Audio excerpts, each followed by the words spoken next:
All right. Welcome, welcome. How's everyone doing tonight? Yukarin Kazami, thank you for the raid, the Party of Five. That was a TV show. I remember that show. Does anyone else remember Party of Five?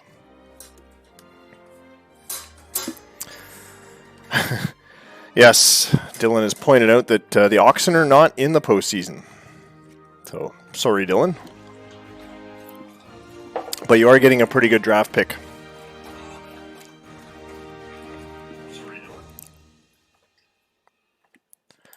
All right, that's our royalty-free fanfare music. I believe I've exported, but let me just double check. The sim preview is looking good. I'll cover that in a moment. We've got Arizona, California, Chicago, Miami, Montreal, Nevada, New York, and Toronto. So nothing from Washington. I've reverted them to AI. And I believe all of the playoff teams have exported. Yeah, looks like, yep. All the playoff teams plus Arizona. So we should be good to go. All right. Jennifer Love Hewitt. Yes, she was in Party of Five along with, I can't remember the guy's name, but he ended up in that TV show Lost. He was like the lead guy in Lost. He played the older brother. And then I don't remember who the other kids were. Lacey Chabert was briefly something. Like I think Maxim put her on the cover when she turned 18, and then that was the last we saw of her. Jennifer Love Hewitt did a couple things. Oh, and Nev Campbell. Nev Campbell was in that show. So there you go. Party of Five. There's a blast from the 90s past. All right, but we are doing. Hi, I'm Jane. Whoops, hold on. I'm a customer service rep. Hi, Jane. Hi, Jane. So I was watching the FKN commish stream earlier for a little bit. All right, so it is playoffs. We are kicking off the 2024 postseason tonight with the elimination round, and that should excite everybody who's in the elimination round. There's 8 teams competing. I can see my logo needs to be fixed. This whole thing here. Oh, I do this. That's better.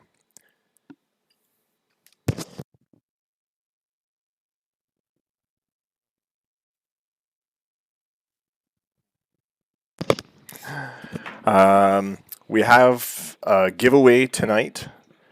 We have, I may end up doing 2. We'll see. But the 2024 postseason, we expect to see a lot of views. At least all the GMs that are in it. And it's going to be some exciting stuff. All right.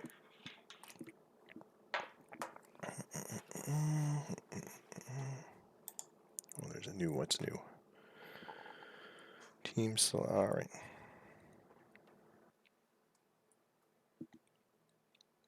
Okay. Okay, didn't need to know that. What do you guys think of the title screen? I just came up with that 10 minutes ago, that title card.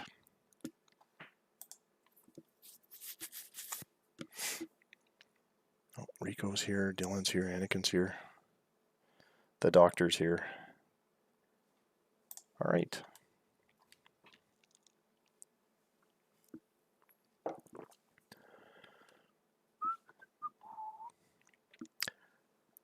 I like that font. It works well. We use it a lot actually in the league. All right. So going to select the commish account. Put my lovely face on the screen. Oh, I know what I did wrong. I'm going to move that over here.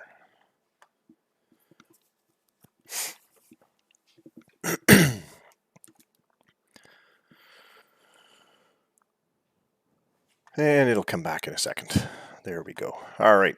I did a backup, so that's important. Let's pull the exports. I have to check the schedule afterwards because it may revert to schedule. I'm not sure. Hopefully not.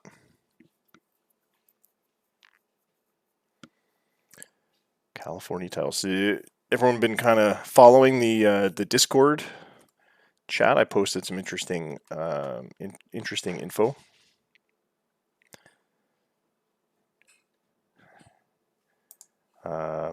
In the playoffs, I believe is in the playoffs channel. So if you didn't catch it, because Dylan, I know you're not in Discord for some reason. Two teams are in this postseason who have never won a Bull Cup championship. Now I know that's a couple rounds away, but I figured I'd while we have 8 teams in, I'd go over each of their Bull Cup histories. The Toronto Nomads and the Washington Freedom have never won, or for that matter, appeared in a Bull Cup championship. The Washington Freedom started out as they were in the Denver Highlanders, 1995 expansion team from 95. If they make it to the finals, the Pitbulls will have made a record 5 straight finals appearances. So there's that. What else we got? I'm just reading off the thing, but I'm doing other stuff in the background too.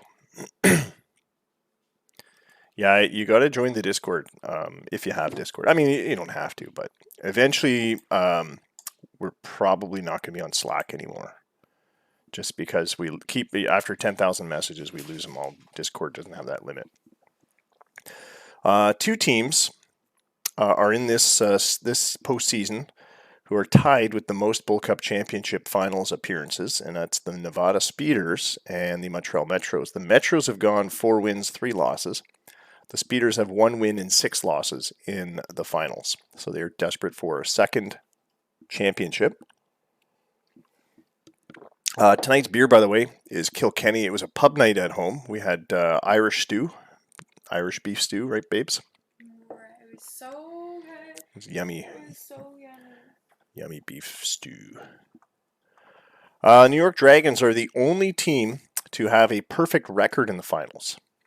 They've won all 5 times that they were in the finals, but their last appearance was 2008. The teams that Chicago played against and beat in the finals for the last 2 seasons are also in this postseason. It's the Tidals and the Miami Storm. They beat the Tidals in 2022. That's Ben's team, and the Miami Storm 2023. That's I think that's Legacy, right? The Pitbulls also beat Nevada, Jim's team, in 2020 to kick off their 4-year championship streak. So 3 of the 4 teams they've defeated in the last 4 years are in this postseason. Captain Crunch and Kool-Aid. Jesus, Dylan. You're going to, my God, you're headed for an early grave. I mean, we've had cereal. Addie had Fruit Loops last night, but it's because we're late night snackers. But man, you got to have something better than that. More healthy than that. So the teams that are in the playoffs, I'll go over their droughts as well. Toronto and Washington, of course, have never won the playoffs. Toronto has been a team since 1989. Now, to be fair, we've only actually named the Bull Cup championship the Bull Cup since 91. So since 91, they've never won it. Since 95, Washington's been in as various teams, and me and the Cap make it happen. I eat now the same way as when I was 18. Oh, boy. Where was I? Washington Freedom. I've gone through a few cities, a few permutations. Denver Highlanders, Denver Danger, Philadelphia Liberty Warriors. They've never won. Miami. It's been 23 seasons since Miami won, and the last time they did win, they were known as the Kingston Battlements. They won the 2000 season. Nevada won the 2001 season, so it's been 22 seasons for Nevada.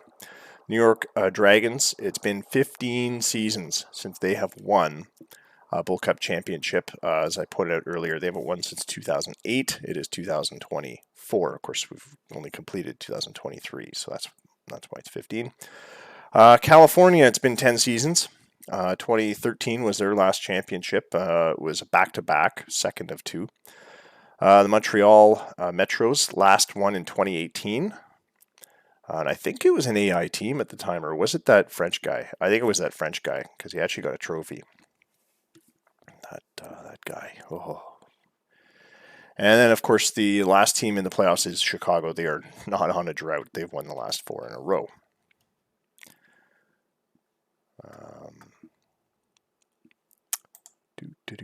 What else we got? I mean, those are all the big updates. Jim had a big update. Jim was talking about Andres Arango pitching a complete game 4 hitter, giving up 1 earned run. This was all in the last week to clinch the wild card. First-year GM Jim Bragg, when asked about the team clinching its 7th consecutive trip to the playoffs, he responded, "The regular season's not over yet. We've had our share of ups and downs this season. We're hoping for the final up of the regular season is about to begin full force." He had another match. He had another message afterwards. I'm reading his one after he clinched. The regular season's over. We know the Speeders will be playing the Tidals in the best of 5. I guess really Nevada and California were playing for home advantage.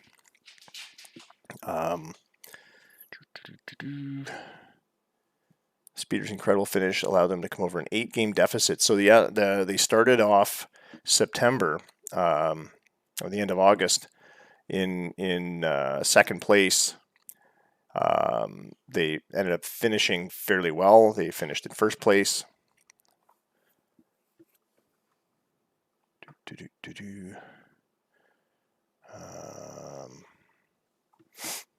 Jim Bragg doesn't want to come to any more games because every time he watches a stream, his team loses. Thinks he might be going with Al Moda, Al Woodridge, Dan Pratt, and Bob Jobert, going back to Moda again for Game 5, if it goes to 5.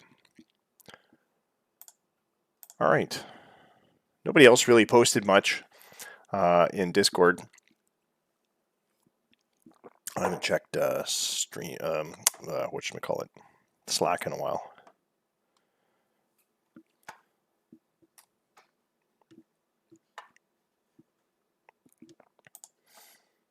Oops. Get Stats Plus going in the background.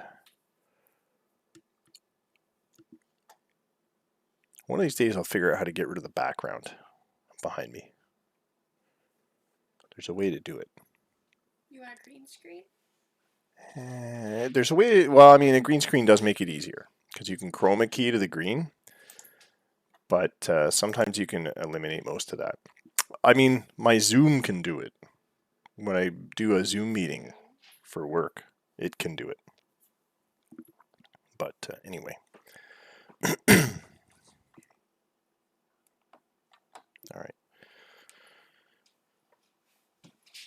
Oh, we had one that last October 1st final just got posted to Slack. It was stuck in the queue.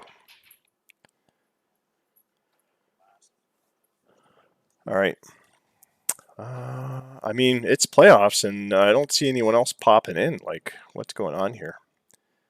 The only people watching, their teams aren't even in. I mean, I'm glad to have the eyeballs, don't get me wrong. All right, so here's the playoff table, or the playoff tree, and the matchups. The Pitbulls are hosting the Metros. Nomads are visiting the Dragons. The Dragons finished first. Metros actually had first for a long time, you may remember, but they ended up finishing the 4th seeded team, tying Toronto, I think, at the end of the season there. Yeah, 92 and 71. Why did the Metros end up with the 4th seed? How did that get determined? It wasn't on run differential. They would have beat me on run differential. Not really sure. Anyway, it picked the Metros to play the Pitbulls. I'm very thankful for that. Although I have actually last season I beat Scott a few times. Yeah, none of the GMs in the playoffs like watching their teams at all during a stream. So it's interesting. So yes, here we go. Metros are in Chicago. Toronto Nomads are in New York. The Washington Freedom, the AI team, they will play Miami Storm, and the California Tidals will play the Nevada Speeders. And just to double check the game schedules, I've changed all the schedules, so everything should be tickety-boo. All of the games are played on all the same days. We're not doing a staggered start for the elimination round. We are playing the entire elimination round tonight. I'll try to broadcast 2 games. I'll do one of the first games, and then I'll pick one of the more interesting do or die games near the end. So because it's a best of 5, if there's any sweeps, we might just leave the sweeps and see if we get any series going to 4 or 5 games. So an elimination game, and a round 1 game.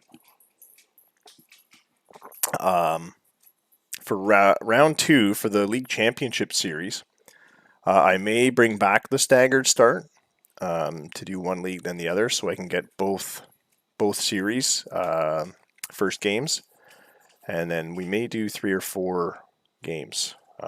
That'll be Thursday night, and then is that who you're calling? Toronto, Chicago, Miami, Cali. And then for the Bull Cup Championship final, I will try to do all the games, as many as possible. And of course, there's no need for staggered starts, one series. This is a best of 5. The next 2 rounds are best of 7s. What else was I going to say? So Saturday, strap yourselves in. Saturday will be the one that determines who our 2024 champs will be. And it's we've got 16 teams in the league, 15 of which are have a human GM, and I think 14 of those GMs are hoping Scott doesn't win. So,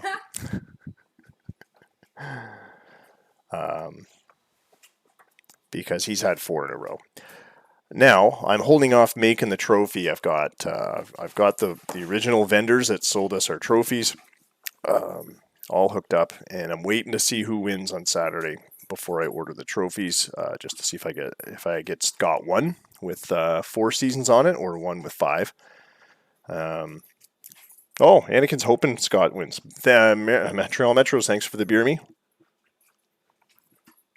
All right, we're looking at you, Metros, to do your thing with Scott here. Knock him down. A first round elimination. Speaking not as a commissioner, of course, but speaking as the Toronto Nomads guy, I'd rather play the Metros than Chicago. I can't remember what my record was against Chicago this year, but Chicago always steamrolls over everybody. So it can't keep up forever. He's got some guys that are aging out soon, starting to hit some declines.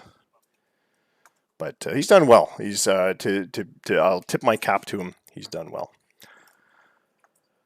Speaking of caps, that's going to be our first giveaway.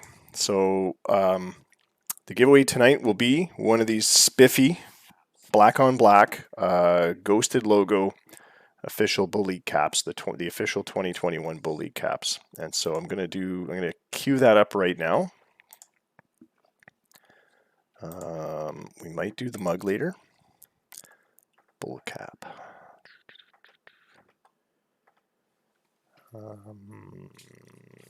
I will look at doing, yes, the 1 hour one.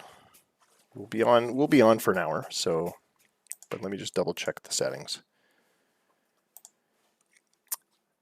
Should I open it to subscribers only? I've only got 7 subscribers.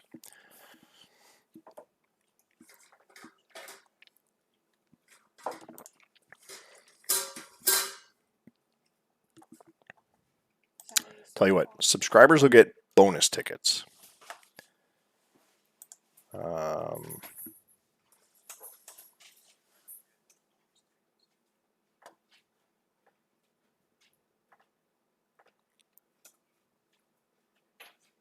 And this is something we could use the loyalty points for. So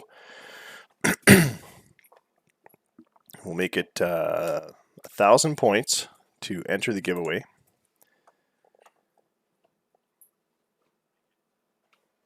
And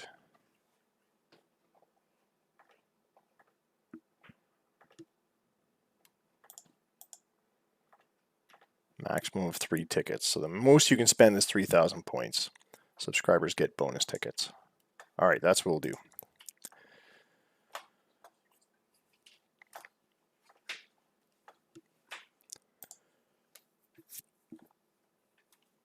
All right, so the official Bull League ball cap raffle has started. Use exclamation mark raffle and enter the number 1 through 3 for the number of tickets you'd like. If you're a subscriber, you'll get a bonus ticket. There you go, and it worked swimmingly. Addie bought 1. She got 2 tickets because she's a subscriber. Good luck, everyone. The countdown for it will run the hour, so basically the entire length of the stream tonight.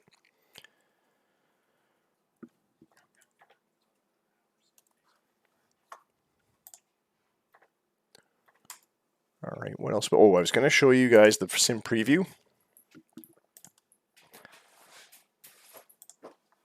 from Stats Plus. All right, so oh boy, the dog's getting She's getting frisky again. Frisky again. Yep, that was the word I was looking for.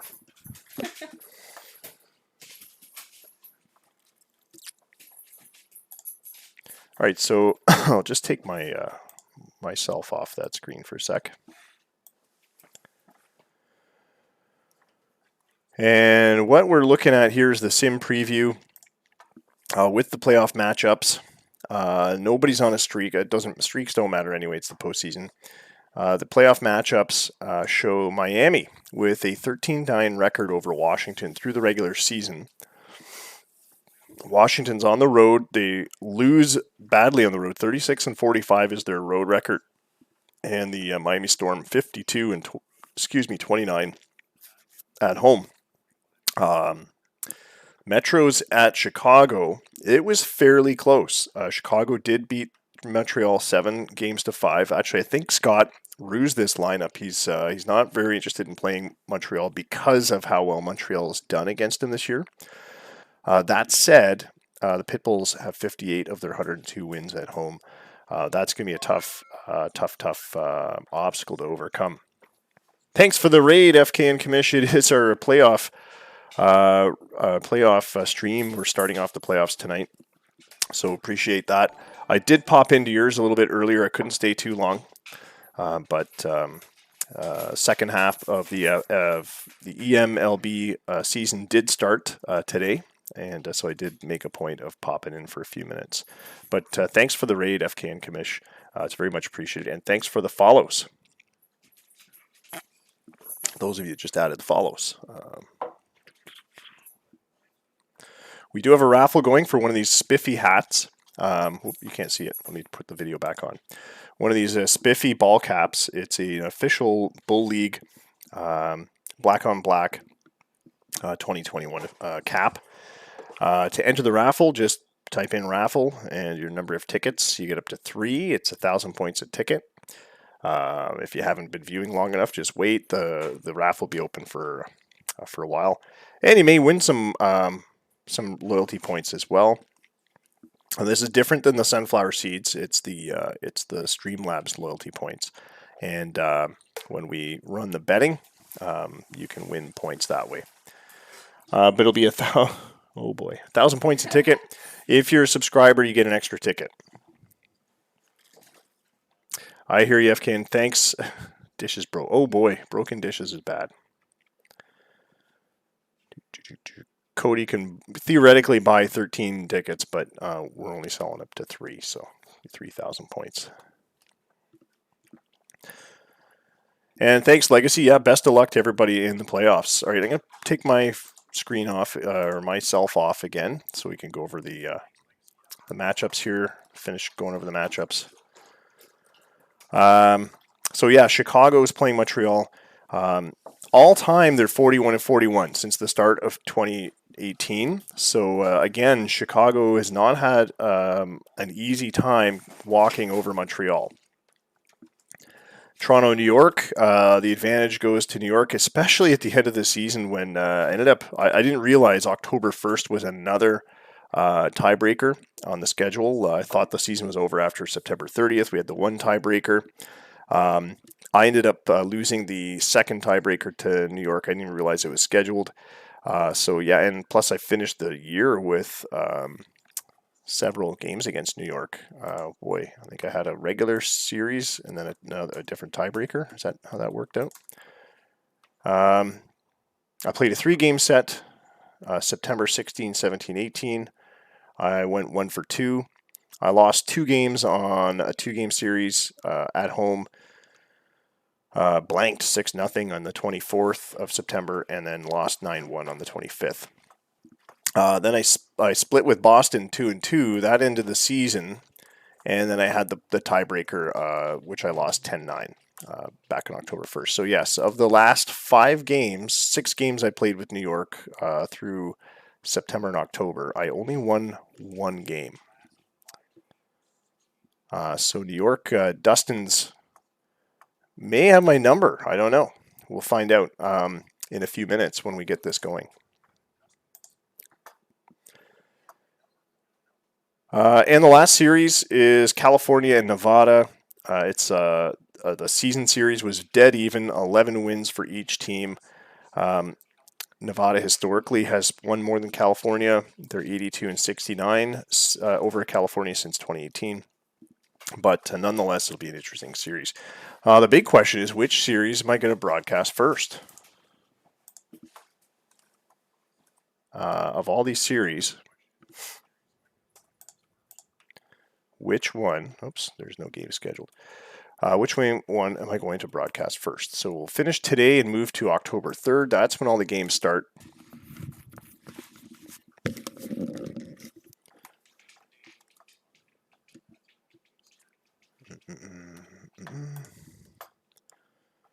How many tickets do we have so far? We got 3 people that bought tickets.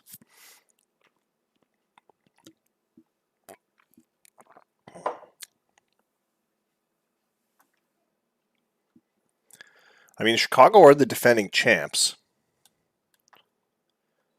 That does seem like the one to go with. Skyla, come. I'm starting Jose Soto against John Halfyard for Game 1 of the Toronto-New York series. California, Nevada, and Washington, Miami. So I think unfortunately for Miami, they're playing an AI team, and so I probably won't go with that series, just because there's no GM for Washington. So Montreal's here. Yeah, why don't we do the Montreal Metros, Chicago Pitbulls for Game 1?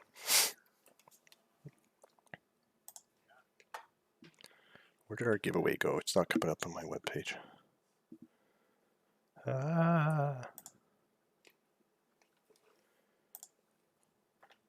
There it is. Okay, yeah. So we have five people have tickets. That's good. All right, so that's a good number. All right, who will win this game? We'll start the bet, so you can win some more points. If you haven't used those points to buy tickets yet, maybe you can get enough. And we'll go with Metros Chicago. Good luck, everybody, especially me. But no, seriously, I wish everyone well. Hopefully we have just a fun playoff. All right, your starting lineups for tonight. Luke Niebauer's Montreal Metros. He's going to start Dickie Doyle as the leadoff hitter. John Dyke will follow him. Peter Southcott batting third. Southcott's got a decent batting average against Cassidy, who's the starter for Chicago. He's gone 4 for 15 with a home run. Graham Fenwick batting in the cleanup role. He's a bit of a young fella, but seems to have some power. He had 8 home runs this season. Earl Blur McPherson batting 5th. The DH, Price Sims, he'll bat 6th. Shugo Morimoto in second base, batting 7th. Evandro Sorigo, right field. I'm going to do them all, buddy. The whole series gets sim tonight, Cody. But I may only do play-by-play for the first one, and then one of the later, an elimination game for one of the other series. If they all go to 5, then I'll just pick one. Evandro Sorigo batting 8th, and Tom Carroll batting 9th. Brandon Flood on the mound tonight to start game 1 of the elimination round between the Metros and the Pitbulls. He went 9-5 on the season. Yeah, I'm doing everything. It's 5. First round's best of 5, and then we'll do. We basically do 1 round per sim night. So Thursday will be the entire LCS. Now the caveat to that is, if there's an injury or something like that, not so much with the elimination round, but the LCS and the Bull Cup Championship, if there's an injury or it's going the distance to 7 games and the GMs want to look at their lineups again, then usually I'll take a break. But we try to do it that night. So if they're available to download the league file and post their next game file up, then their next team file up, then that's what we'll do. We won't do it tonight, but we'll look at doing that Thursday and Saturday. Anyway, Brandon Flood, no decisions against Chicago in the season, but a decent pitcher. For the Pitbulls, it'll be Javi Aquino, the shortstop, leading off. John Rambo, the DH, batting 2nd. Dusty Binns in right field, batting 3rd. Peyton Bint, back from his injury. I did close out the season with an incredible 4-for-7 record against Flood, but that's obviously not a long sample size, not a big sample size, but he hits fairly well against Flood. He will bat cleanup. The General Groves batting 5th. John Guillot batting 6th. Justin Kelly in left field batting 7th. Dennis Guppy, the Little Fish, batting center field. Batting 8th. And Ricky Gonzalez in second base, batting 9th. Brandon Cassidy, 13-5 on the year with a 4.11 ERA. Just marginally higher than Brandon Flood. He is 1-0 against Montreal through 2024. We're at Pitbulls Park in front of 43,241 fans, and that's impressive for Pitbulls Park. You can tell it's a playoff game. They generally get less than 30,000 fans in the seats. It's partly cloudy, 54 degrees in October. Wind blowing in from center at 9 miles an hour. This is the elimination round. This is the matchup between the West Division champs, the Chicago Pitbulls, seeded 1st overall, and the Montreal Metros, seeded 4th. They were the 2nd wild card, tied with Toronto. Actually, I have no idea how the game decided they were number 2, but I'm happy for it. They do better against Chicago than I think I do.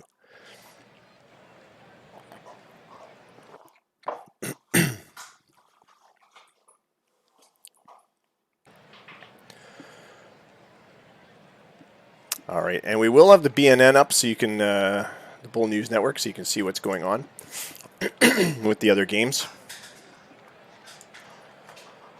And away we go. Dickie Doyle steps up to the plate to face off against Brandon Cassidy.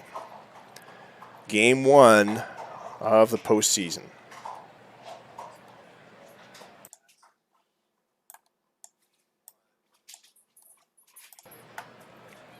Here's a 3-1 pitch. Grounded to first. Bint plays it to Cassidy, covering the bag, and that's 1 away.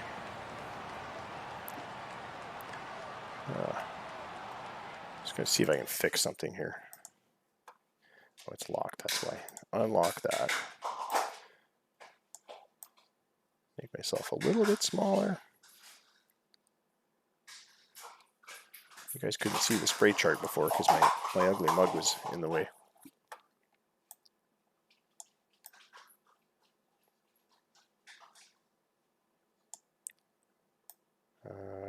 Right, a little bit bigger. All right, nothing's ever perfect. There you go. Ooh, some bets for the away team. You know, I might throw some money on the away team too. Montreal might pull off a win here in game one.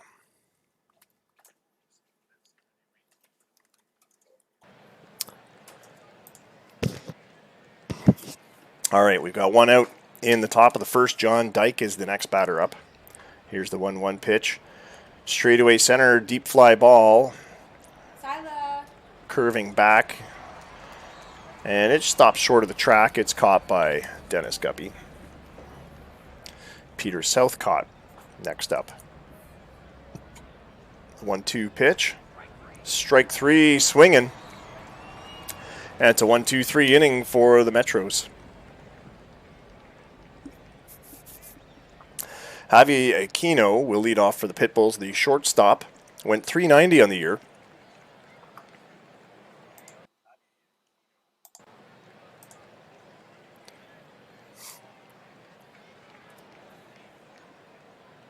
.453 was his on-base percentage.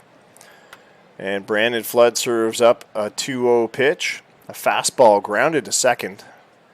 And that's Aquino retired. And here's John Rambo. A dangerous hitter as always. He's done fairly well against Brandon Flood, hitting .364 with a pair of home runs. Taps one on the ground to first, and Fenwick has that easily. He'll take it to the bag for out number 2. Anakin's got the big 10 Gs going on Chicago. The Doc's got his 1,000 points on Chicago as well. Dusty Binns with 2 out. Full count. Low ball 4, and he draws a walk. We have the first base runner tonight, and it is Dusty Binns. Washington leading Miami 2-0 already in the top of, I believe it's the top of the 4th. Toronto's leading New York top of the 4th as well. Bint singles to center. Binns makes it all the way to 3rd. And that'll bring up the general, Les Groves. Swats it on the ground to second. Playable for second baseman Morimoto. And the force out will end the inning. Binns' run won't count. We go to the top of the second.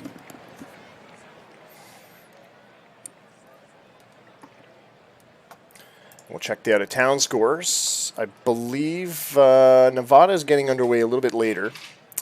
Toronto is, leading in New York 2-0. Jose Soto, so far, fingers crossed for Toronto, pitching a decent game. He's only allowed 2 hits, 1 walk, struck out 1. Washington leading Miami 2-0 at the top of the 4th.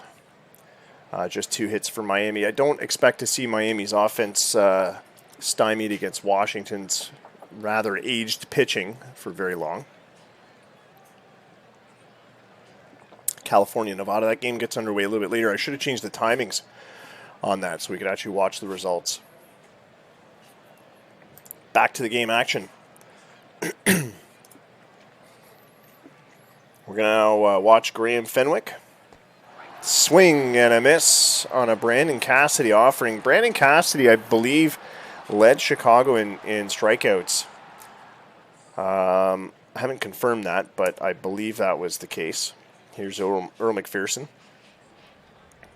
who hits fairly well against Chicago. It's 400 average this year. But he pops up to foul territory. Groves makes the catch, and that's 2 down. Playoff ball is a little bit different than regular season ball, though. That is true. Here's the Metros DH, Price Sims. And he bloops one to right center. It's going to drop in for a base hit in front of Binns. First hit of the game for Montreal. And now it's Shugo Morimoto. The second baseman hit .266 this year. The .372 on base percentage. There goes the pitch. Oh, gets away from Groves. Goes to the backstop. Sims picks up second base as Groves chases down that wild pitch. Groves doesn't have the best arm in the league anyway. Sims might have had a decent chance at a steal had he just broken for it. But that wild pitch made the decision easy. Sims is in scoring position with 2 out. Here's a 2-2 pitch. On the ground is short. A routine play for Aquino. And that'll retire the side. John Guyot now steps up to the plate. Pitbulls with 1 hit, no runs. Bint there, done that. Close enough. Full count to Guyot. This one misses low and outside for ball 4. Brandon Flood struggling a bit to find the zone. He doesn't want to pitch in the zone to Guyot, or too close, but he's got to give him something to swing at. And he didn't, so he got the walk. Here's Justin Kelly after a leadoff walk. Full count to Kelly. Ground ball to first, and an easy out for Fenwick, but they can't get Guyot, who's already at second. The tag by Doyle misses, and Guyot was at second base with 1 out. Dennis Guppy. 2 balls, 2 strikes. Curveball, or change up they're calling it, was in there in the middle, strike 3. First strikeout of the game for Brandon Flood. And now it's Ricky Gonzalez, the second baseman for Chicago, batting 9th. He swings through one, chasing a high fastball, and we're going to change sides again as Chicago leaves the bases with a base runner.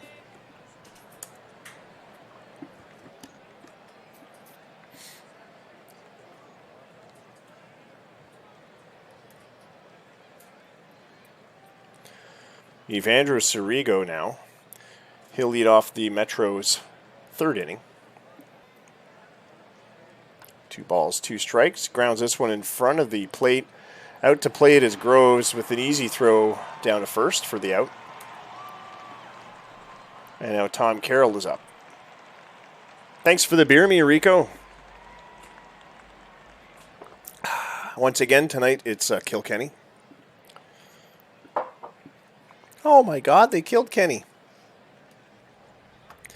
And thanks again to everyone for dropping in to watch the game and sticking around, especially, I know how those raids go. Sometimes people come in and like, okay, and then they leave.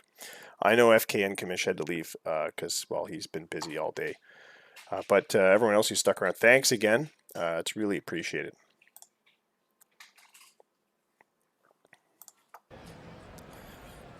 Tom Carroll at the plate.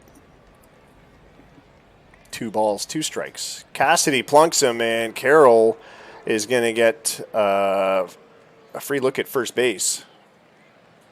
Seems no worse for the wear. Shakes it off. Not a threat to steal, so this probably has not hurt Chicago very much. And now it's Dickie Doyle. Doyle drives one to right center, but the wind pushes her back. Binns makes the catch.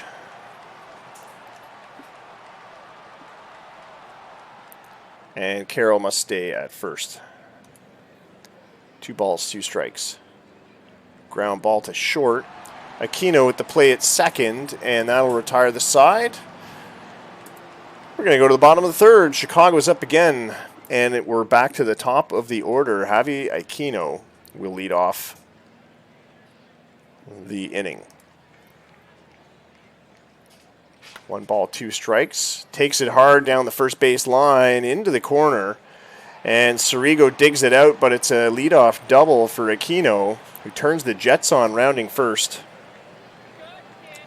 The Doc, thanks for the beer me.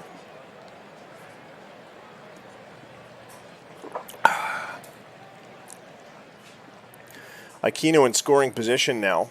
John Rambo at the plate. With that serious season he had, he did end up with a triple crown. And Rambo out by a step. Doyle charging in from short to grab that grounder. But Aquino moves to third on the plate with one out. Here's Dusty Binns.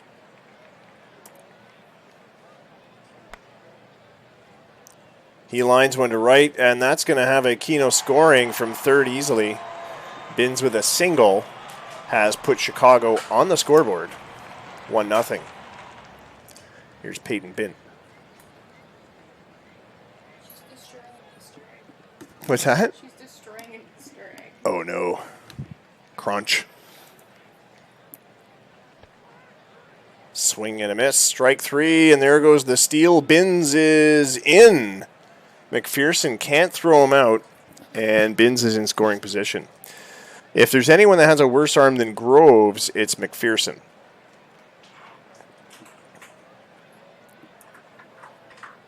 Full count, 2 outs. Groves drives this one over the fence in right field, and Chicago's up 3-0.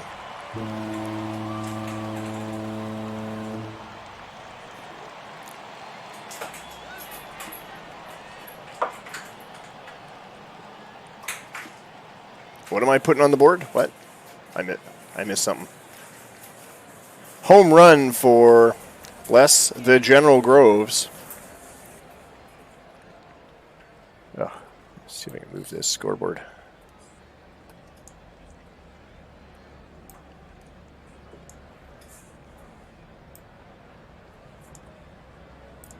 And Chicago's up 3-0. Here's John Guillot.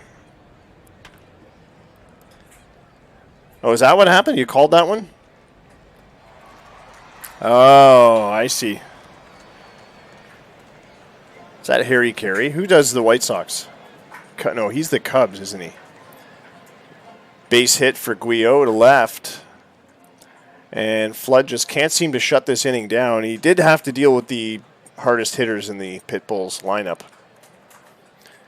And now Justin Kelly is up. Swing and a miss, strike three at a curveball. And Montreal gets out of this one just giving up 3 runs. I suppose it could have been worse. But 3 is bad enough. They are trailing now, going into the 4th, and we're going to check the out-of-town scoreboard.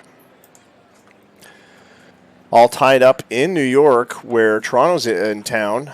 They had that 2-run home run from Makanakwa Mano, and New York came back to tie it, and it looked like Ernie Fox grounded into a fielder's choice to score Garcia, and then Flores doubled Fox home. So that's how those 2 runs got on. Washington leading Miami 4-2. And Elwood Pierce, one of my relievers, just left the game with an injury, so this is not looking too good. Yes, Ben, this is still game 1, and I forgot to change the timing for the Nevada-California game. So unfortunately, game 1 is going to happen a little bit later, probably after this one wraps up, actually. But that's okay. We're simming the entire elimination round tonight, the best of 5. And if you're on an elimination game, we'll probably see it broadcast for you. Probably a couple series might be done in 3 games. It's a best of 5. But if anything goes to elimination, I'll probably pick another series. Dustin says, Hawk Harrelson does the Chi Sox. All right. 0-2 count on Southcott. Strike 3, and Cassidy rings up his 3rd batter of the postseason. And that'll be Graham Fenwick's turn at the plate. Just 1 hit for Montreal tonight. They're looking for another. Fenwick goes yard, and it is gone. I don't even think that one started coming down yet. 392 feet, Montreal gets on the scoreboard. It's 3-1.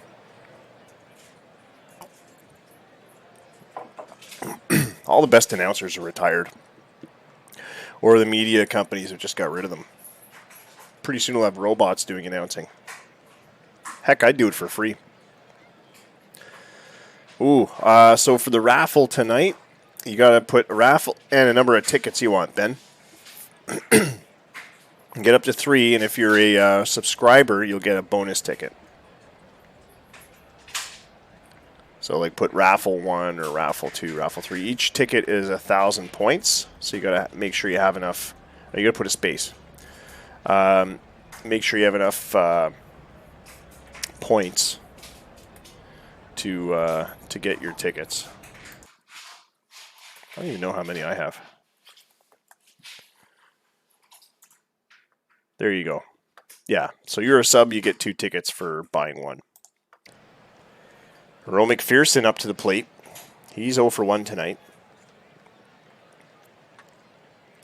Grounds to short. Aquino handles that easily. 2 out. And now Price Sims, who has a hit tonight, the only other Metro hitter with a hit. Strike 3, and he goes down. So Metros, don't worry if you only have 800 points and you're looking for more. If you bet and win, then you can win some points. The other thing you can do, there is another command. You can gamble your points. And let me just double check what the command is for that, because I honestly don't remember. Where is it? It's under the default commands. And gamble. Yeah, that's it. So you just do gamble. And let me see if that works. Gamble 1,000. And I rolled a 64 and won 2,000 points. So there you go. So you can try and win points that way. Or you can bet it all on the home team. Metros, why are you betting on Chicago? Come on. What are you, Pete Rose? Are you throwing the game? Tell me you're not throwing the game. Dennis Guppy at the plate. He will lead off the Chicago 4th. Big drive to right field, and it's gone. I need points.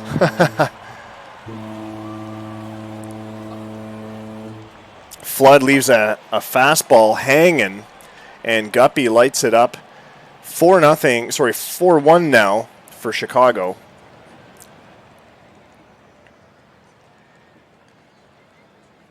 Leadoff home run for Guppy. And now Ricky Gonzalez is up to the plate. Full count. He sends one to left, but it's not going to have the distance. Southcott makes the catch. Snagged in left field, and now Javi Aquino will step up to the plate. 1-1 pitch. Flood sends it in there. Another one deep to right. Ranging back is going to be Sirigo on the track. That was close to the wall. Aquino, not a power hitter. Nearly sent that one out of the yard. Maybe Brandon Flood's got to stop pitching into the zone. That pitch, by the way, the one that Aquino just connected and nearly went yard on, was way low and inside. I don't know. It's a golf swing. Yeah, I don't know how that happened. But anyway, he nearly sent it out. John Rambo at the plate. He's 0 for 2 tonight. Neutralizing Rambo could be a big key to Montreal's success here. He singles up the middle and gets on base. But on base with 2 outs, and now Dusty Binns up to the plate. It could be worse. Rambo, of course, led the Lake League in home runs. He had 44. Ended up with a triple crown after leading in RBIs and batting as well. 1-0 count to Dusty Binns. Grounded to third. Charging in is Carroll with the throw. No, not in time. He just opted to hold on to the ball as Binns was pretty much all the way down to first. And now Bint back up. He struck out his last time around. Weak point, internet points. This time it's a routine grounder to Morimoto at second. Bint is retired. Rambo and Binns are stranded. And we go to the 5th. Chicago up 4-1. Montreal has a pretty good defensive team, but they've also got some bats that can hit. Morimoto, Sirigo certainly has hit a few home runs in his day.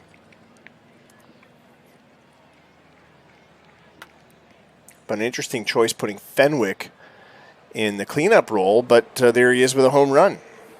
A single to left for Morimoto to start things off for the Metro's fifth.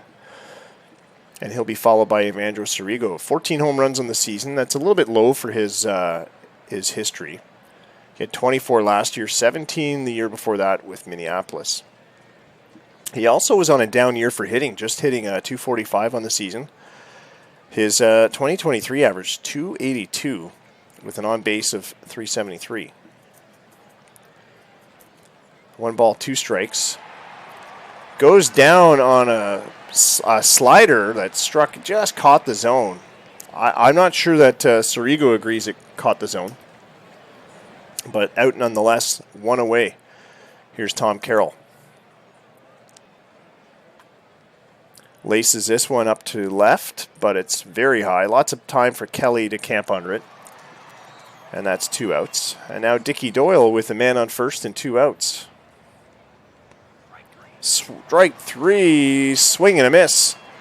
The fastball came in really high and tricked Doyle. So Montreal leaves 1 on and are still trailing by 3. The general is up to the plate.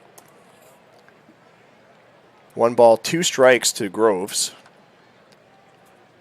Ground ball to second, the throw over to first, and that's in time. Toronto now leading New York 3-2. It's a close one. It's the bottom of the 8th. Nevada, California, that game is underway, and Washington leading Miami in the bottom of the 7th, 4-3. John Guyot with 1 out. Bless you.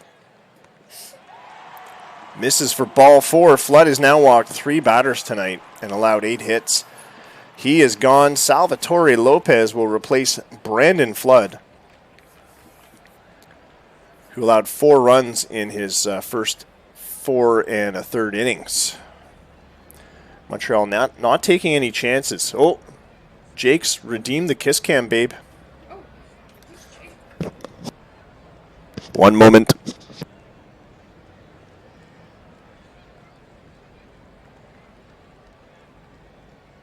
Thank you for that, Doc. Your hard-earned sunflower seeds have earned me a kiss. Thank you.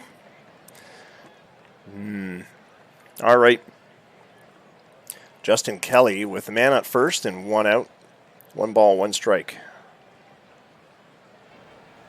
If this was a real stadium, we'd be like zooming in on crowds to do the kiss cam. But so this works pretty well. Fly out to Doyle at short for 2 out. And now it's Dennis Guppy at the plate.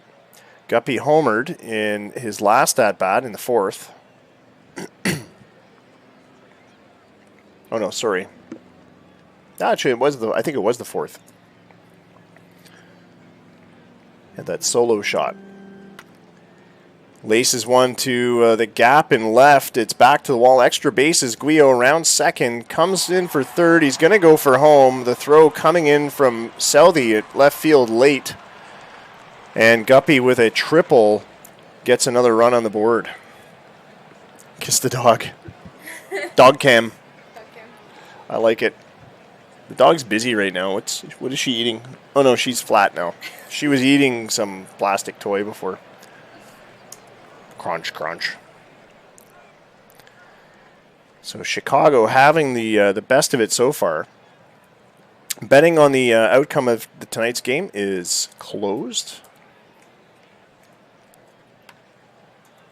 0-2 count, grounded to third. The throw across the diamond gets the out, and that's going to retire Chicago, but they get a run. And we go to the 6th with the Pitbulls in the lead, 5-1. Montreal hoping to claw their way back into to make a game out of this one. If you can't make a game out of game 1, then you might have a series of problems. Because game 2, game 3, it's only going to get harder. Theoretically, your best pitcher's throwing in game 1. Not my team. Ooh, Ryba with a 2-run home run for Toronto. Sorry, Dustin.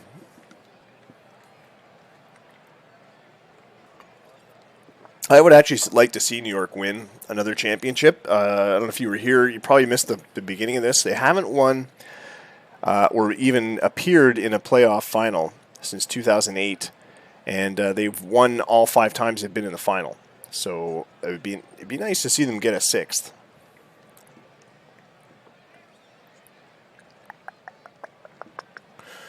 All right. Oops, I meant to do the out-of-town scoreboard. I'll check that in a minute. John Dyke with a fly ball to the shortstop, Aquino, in shallow left center. I'll check the out-of-town scores right now. They are a tough team to beat. Toronto up 5-2 in the top of the 9th after a Ryba 2-run shot. Mono had a 2-run shot earlier in the game.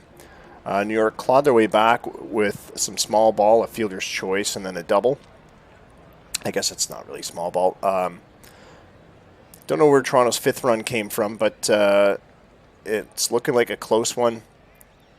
Really close in Miami, where they are trailing Washington 4-3. We're hoping for a Miami win there because there's no GM for Washington, so we don't want to see them advance, that's for sure. So go get them, Legacy. And California up 1-0 on Nevada. It's the bottom of the 1st. Nevada's just got one out. They are up to bat.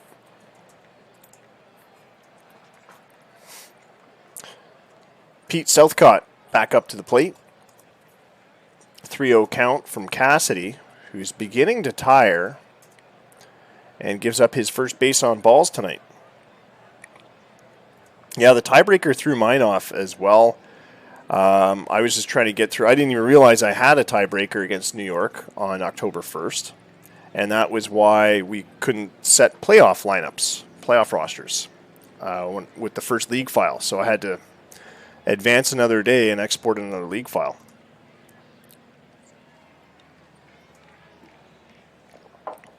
Yeah, Dustin, you've creamed me. I don't know if you were there for it, but I recapped how I've done against you since August, since the beginning of September. I've only won 1 of 6 games against you since September. So, yeah. Ball cap.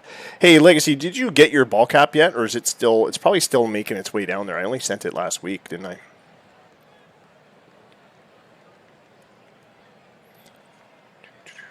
Cassidy pitching to Fenwick, who already had a home run tonight. He bloops one into right center. Binns not even charging it. Waits for the ball to get to him. That's smacks of poor fielding.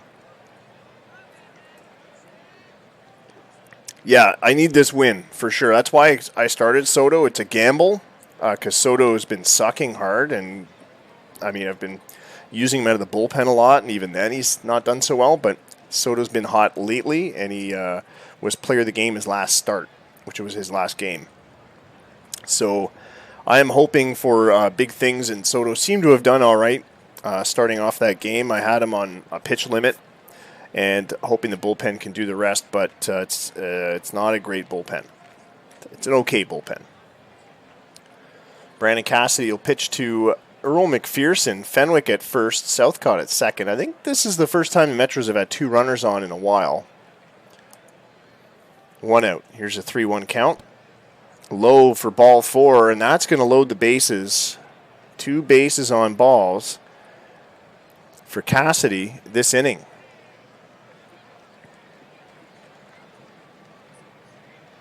And Price Sims at the plate. 23 home runs on the year. A good power swing. And an opportunity to tie the ball game. Swing and a miss. He goes down on strikes. So there'll be no magic 4-run hit there.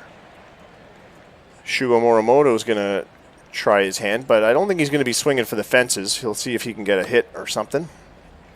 A liner to right. It's past Binns in right field. It hits the wall. 2 runs come in. Southcott and Fenwick both scoring. And it's a 2 RBI double for Morimoto that closes that gap. 5-3 now. And if you can't get a home run, well, that's almost as good.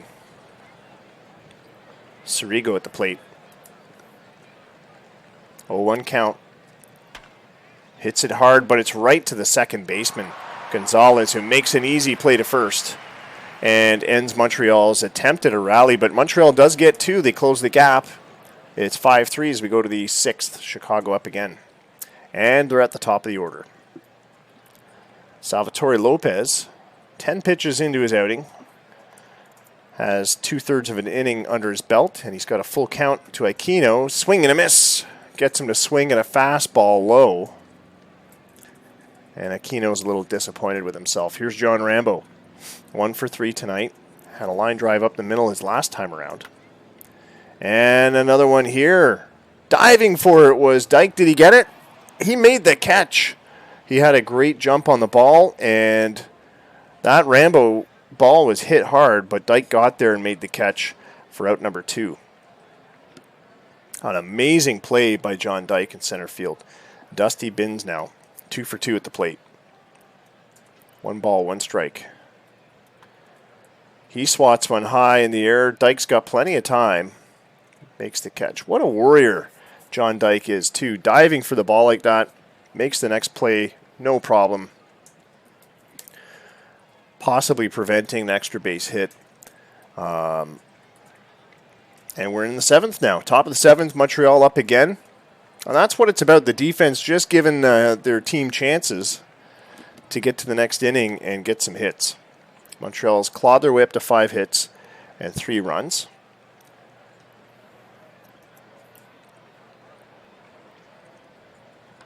Well, there's a delay in Miami. And it looks like the Toronto game is done, so we'll check the final there. I imagine Toronto won, but we'll check the final there. Carroll grounds out. And it's Doyle now with 1 out. Looking for his first hit. He's 0 for 4 after swinging on that fastball out of the zone. And now it's John Dyke, who is 0 for 3 tonight.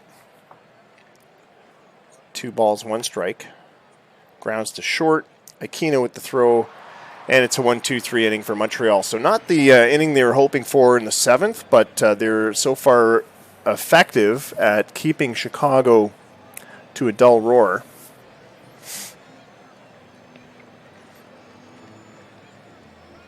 And we'll listen to the fine echoing noises of the organist playing Take Me Out to the Ball Game. There we go. Peyton Bint will lead off the 7th for Chicago. 1 ball, 1 strike. Lopez winds, delivers. It's a chopper to second. Played on a hop by Morimoto. Over to first for 1 out. And now it's Groves.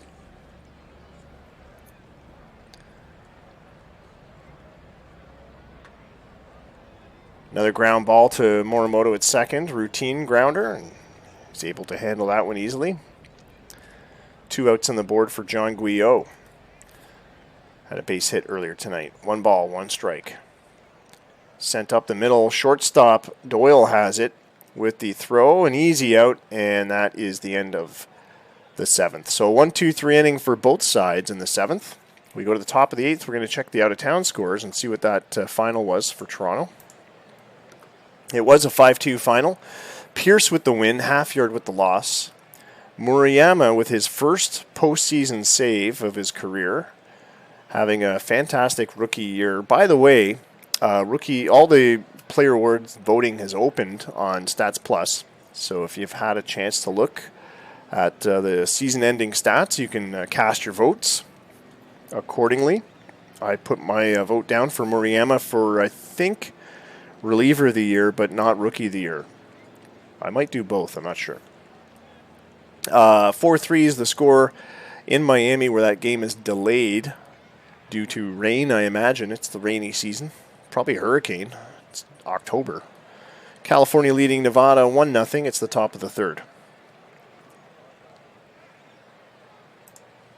Back to the game action here in Chicago. Nick Rangel's coming into pitch. He He had a 1-5 record on the season, 23 strikeouts in 23 and 2/3 innings, and a 5.70 ERA. The right-hander Rangel would pitch to the lefty, Peter Southcott. 2 lefties in the next 3 batters for Rangel. 2 balls, 2 strikes, and Southcott with a base hit to the left. His first hit of the night. It's a leadoff single in the late innings. Fenwick now. He's had a phenomenal game. 2 hits tonight with a home run. Ground ball to second. Is it? Oh, it is a double play ball. Fenwick's glory of his home run and his fine 2-for-3 outing unfortunately fizzles with a grounding into a double play there. Earl McPherson now 2 outs on the board and clear bases. 1 ball, 2 strikes. Swing and a miss, strike 3. He's out. So Rangel gets out of the 8th unscathed, despite giving up a leadoff single to Southcott in having to face Montreal's hottest batter tonight. Justin Kelly now facing Salvatore Lopez. It's a 1 ball, 2 strike pitch. And right down the pipe, a 96 mile an hour heater. No swing from Kelly. 1 out. Here's Dennis Guppy. Speaking of big games, he's had a big one tonight. 2-run shot, 2 hits, 3 at-bats. Had a run-scoring triple. That's right, solo shot and then the RBI triple. Doyle throws out Guppy at first on that grounder deep in the pocket. Now Ricky Gonzalez back up, 3-0 count. Lopez all over the zone. He misses with ball 4, and it's a walk. Gonzalez gets on with 2 out. Aquino now, who's dangerous. He's quick, and he can make contact. He had 390 on the year. No balls, 1 strike. And he turns on that inside pitch. It's a liner to center field. Dykes there to grab it. And Chicago strands 1. We go to the 9th. Montreal's got 3 outs left to work with to try to make up the 2-run deficit. And we're waiting for the Miami game to get moving again. They are back in action. It's tied up at 4 apiece now.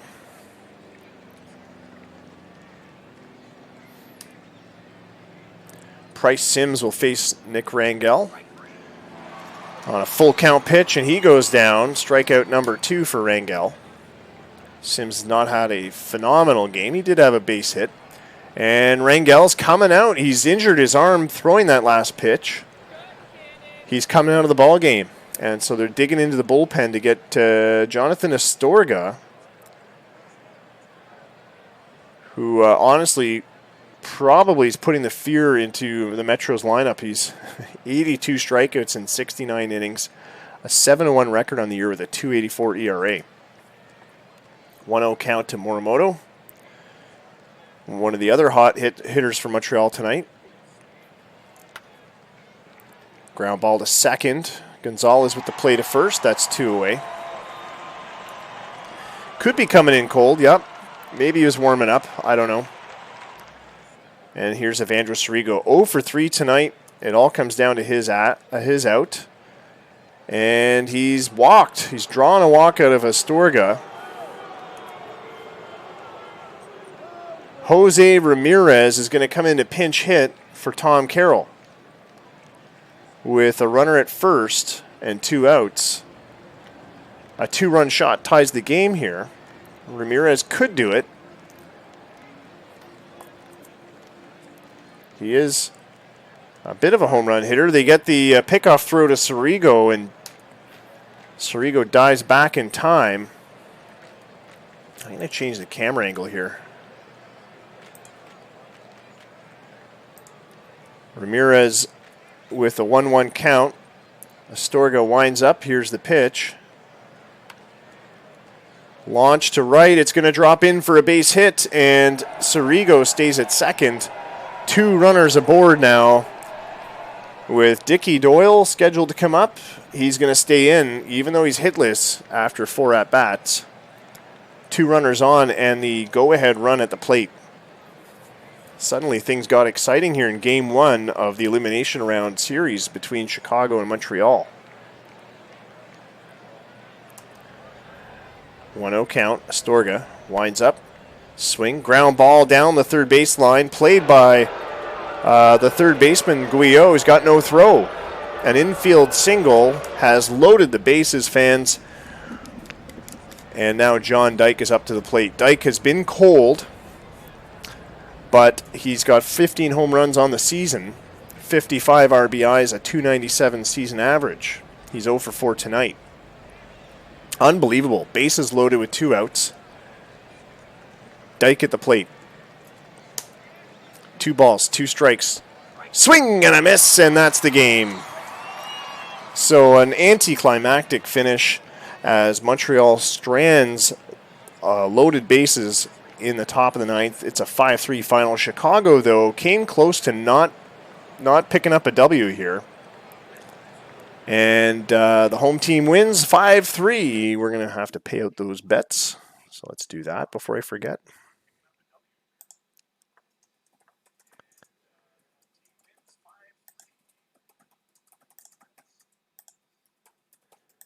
There we go.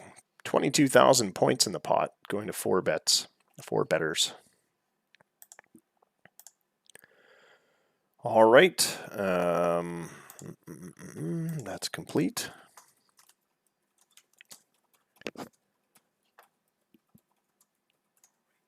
The raffle is still open for the ball cap, so don't forget to get your ticket for that.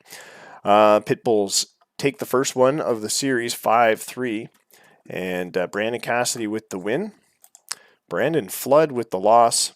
Storgo gets the save. Brandon Cassidy also player of the game for his effort, 5 hit, 3 earned run effort, striking out 8 batters and just walking 2. Oh, Anakin, 81,000 points. How are we gonna make you spend those points? All right, so day 1 is done. Let's see how everyone fared. Nomads were the 5-2 winners in New York. Washington Freedom take down the Miami Storm 6-4. Please don't let Washington win anymore. And the Tidals with a huge 12-5 win over Nevada. Congrats, Ben. Sims with a home run. All the other runs coming on small ball there. Casey Height picks up the W. Al Moda, the loss. Don't forget to put a space between raffle and 3 or whatever number. All right. And I think the timer's still going on that, the giveaway.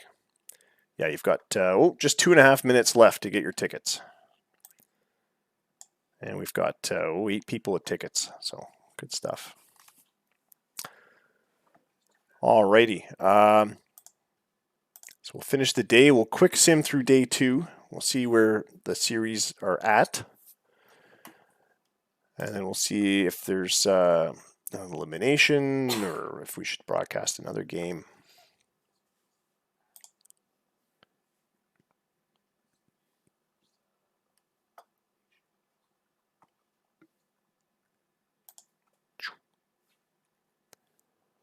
All right, Pitbulls pick up game 2 against the Metros. Another close one, though. 3-2 was the final. Pitbulls not scoring to the 8th inning. The Metros coming back in the top of the 9th with 2. Dragons blank the Nomads 11-0 on a 3-hit shutout.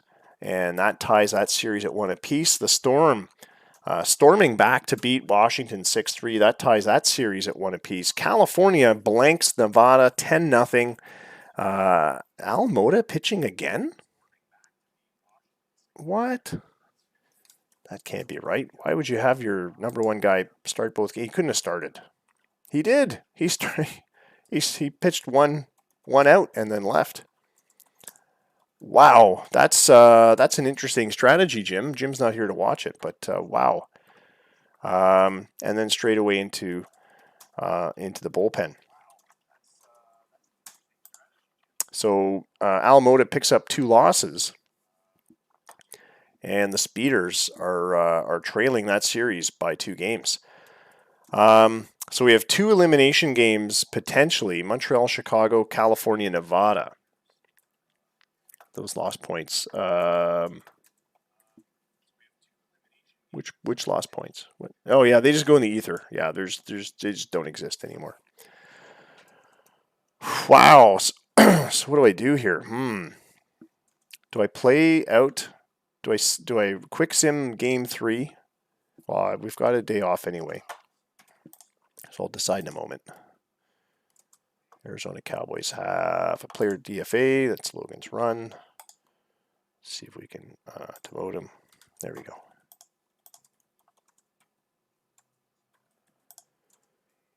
So here's the playoff tree so far. Pitbull's leading that series 2-0, all split 1 apiece. Toronto, New York, and Washington, Miami, and California leading Nevada 2-0. Yeah, we do the whole series. So I'm just debating whether to quick sim through the elimination games, because 2 series are potentially eliminations. We just did a Chicago-Montreal broadcast. I'm kind of inclined to do one of the other two of the other 3 series. Nevada, California, and it is elimination. But Jim's not here. Ben's here though. Ben, you're here, and you're leading the series 2-0. So why don't we do that one? All right, no game scheduled for October 5th. So that'll bump us over to the 6th. All right, let's do it.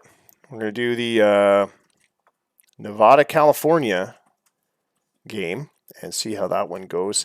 Good luck to everyone else in action. Chicago leading the Montreal series. That is in Montreal now, and Nevada is in California, which means I got to play with the camera angles, but that's okay. Keely Sewell on the mound for Toronto. I'm hoping for a win there, but Ryan Rich is pitching against me. Probably one of the best pitchers in the league, or he will be by next season. He had a pretty good year this year. He was 12-5 with a 3.61 ERA. He's definitely in the conversation for some awards. Keely Sewell, not so much. He is supposed to be my ace, but he did not have a great year. All right, here we get going. So your Nevada Speeders are going to put up Kai Purdy, Danny Sanchez, Cletus Avery, TK Yang, Chitoji Yamada, Georges Henry. Yang, by the way, was the Metro League home run leader. Yang Yin, Mario Galindo, and Brett Moss all in the lineup for Nevada. Dan Pratt pitching this one, game 3. He was 12-12 in the season with a 5.47 earned run average. He went 2 and 3 against California. He picked up 2 wins, 3 losses.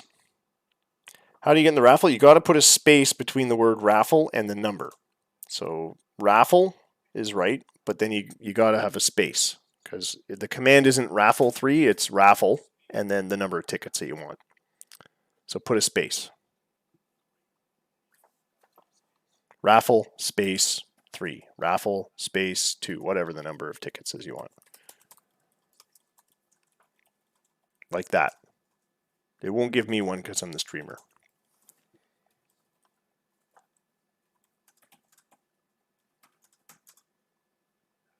Don't bother betting yet. I haven't opened betting yet. Oh boy, you guys. The timer ran out here. I'll extend the timer a bit because a couple people didn't get in. For betting, I'll start the betting. So yes, betting is open. Ruffles, please. So yeah, the raffle's open again.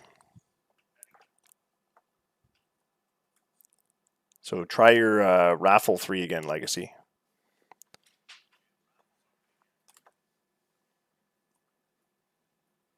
You got to put the exclamation mark. Oh boy. I feel like Pete Rose betting on my own team. Go for it.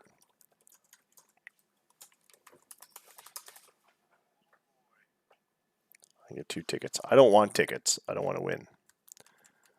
How do I get rid of my own ticket? I don't know if I can. Well, if I win, I just rerun the selection again. All right. Carlos Brezenio is going to lead off for California. Ryan Harrington batting second. Raul Vasquez batting third. Carl Sims Jr. is in fourth. He was injured in game 2, but he seems to be okay. He's back. I don't know what the injury was. Can't see it on the bottom of the screen there. It's not letting me see it. Oh, it looks like wrist tendonitis. No. Bruised knee. Day-to-day for one. So he's fine.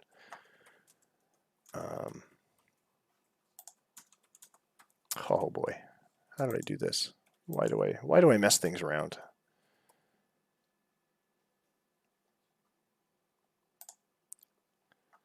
All right, that's better. Which is fine. I wanted to do this anyway. Save game. We've got results to preserve, so let's save it. And we'll go back to this. California, Nevada. I want to change the timing. I think I should change the timing.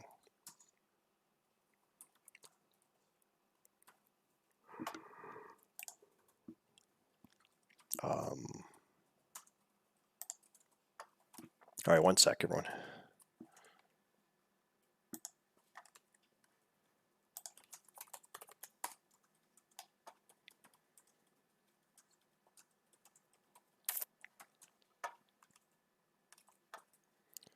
Do do do do do do do do do do do do do do do.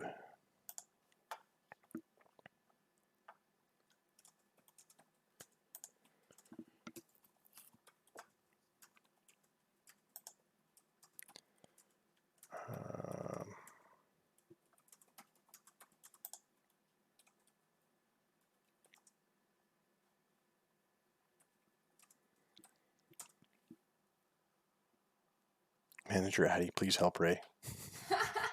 Oh no, what's going on? I don't know. I will be right back anyway. I got to take a nature break, so I'll leave you with this break.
All right, did that ad break work? Did you guys see an ad? No. Am I supposed to You're see that? you're a subscriber. You may not.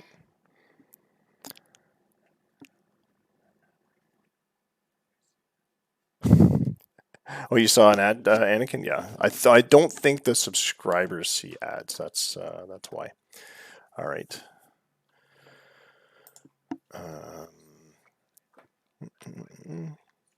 All right, so we're going to do that hat giveaway before I continue. But I do want to change something here. Whoa, where are we? Here we are. Hat giveaway time. And I'm going to close the entries and pick a winner. Who is the winner? It is Legacy. Legacy has won the ball cap. Congrats, Legacy. Should show up in the chat there. Legacy has won an official Bull League ball cap, one of these bad boys, the black on black logo. And I just sent you one. Didn't you just buy one? So now you got two. Now you're getting two, buddy. But congrats, Legacy. Next giveaway will be, we're going to do two tonight, and I will do the merch, the Bull mug.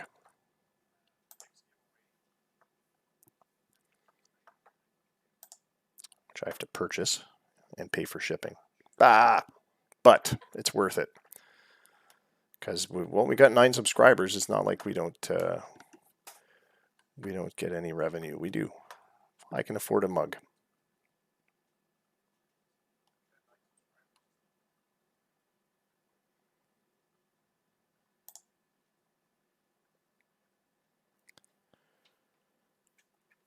All right, so it's paid, and we've got a Twitch mug, a Bull League official Twitch mug raffle. So again, enter the raffle. This one you only get 1 ticket. I should open it to subscribers, but that's fine. All right, Addie's got the first ticket. Good job. All right, back to the game, and let me just check the schedule here. Where's go to today? 2:05. No. We want it 2 hours later, so 4:05, and that should be fine. Now it's 7:05. All right. Without further ado, let's manage this one. Wait, this one. That's the one we're doing. Did I see 2 different pictures? Now it's Woodridge and Strelioff. Is that right? Is that what it was before? Anyway, Kai Purdy, Danny Sanchez, Cletus Avery, TK Yang, Yamada, Henry, Yin, Galindo, and Moss make up the lineup for the Speeders. Dan Pratt on the mound. Oh, it is Dan Pratt. Okay. California Titles will put up Brezenio, Harrington, Vasquez, Sims, Arizona, Skinner, Jason Moltrup, Camden Budgel. And look at this new guy. He's only got 3 at-bats. He must have just been called up for the playoffs. It's Gabriel Souza. And, well, no. Those aren't his playoff stats. Yeah, he did have some games right at the end of the season. So far in the playoffs, he's 1 for 1. Look at that. Anyway, Gabriel Souza is batting 9th. Randy Strelioff went 2 and 3 on the year. No decisions against Nevada, but 3.00 ERA. We are in Tidals Ballpark in front of 49,599 fans under clear skies, 69 degrees in LA, wind blowing in from center at 7 miles an hour. And let's start this game. I may have to fix some camera views, so bear with me.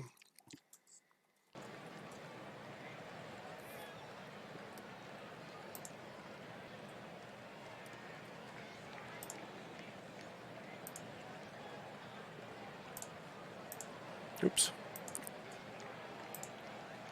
All right, and here we are, top of the first. Kai Purdy at the plate. Strelioff on the mound. 1-0 count. That's right, betting is open. Who am I going to bet on?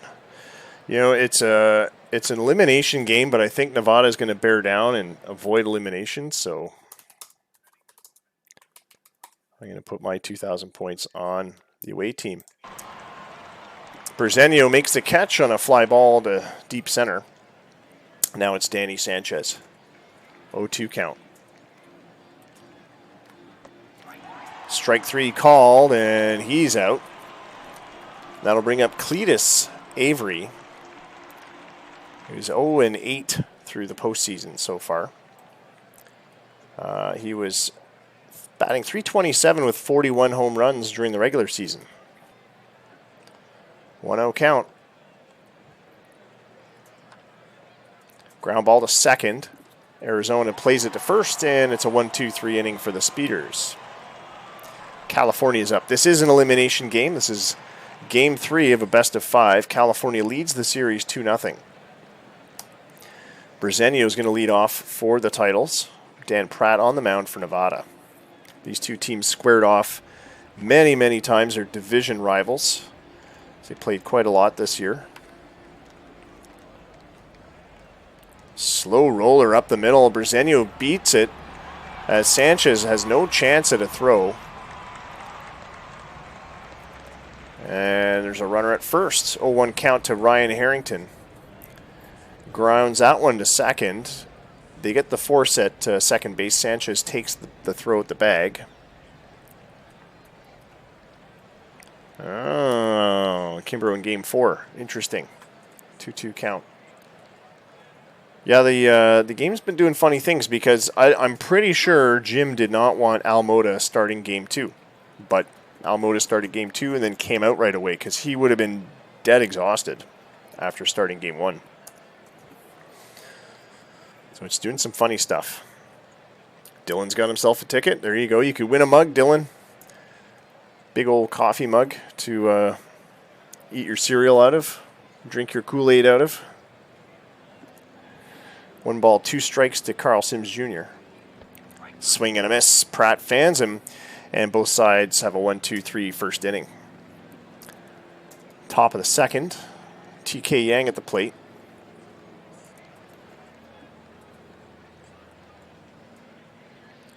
0-2 count. A big fly ball to right, but camping under that is Vasquez, who's going to get that one short of the track. And now it'll be Chitoji Yamada. 0-1 count.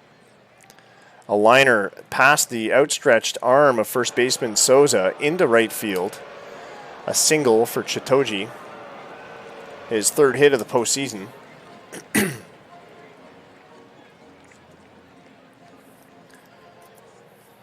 George Henry at the plate now. He cranks one to straightaway center, but it's diving quickly. Brezenio diving to catch it. Gets the out. A one-handed grab for Carlos. And now Yang Yin will step up to the plate.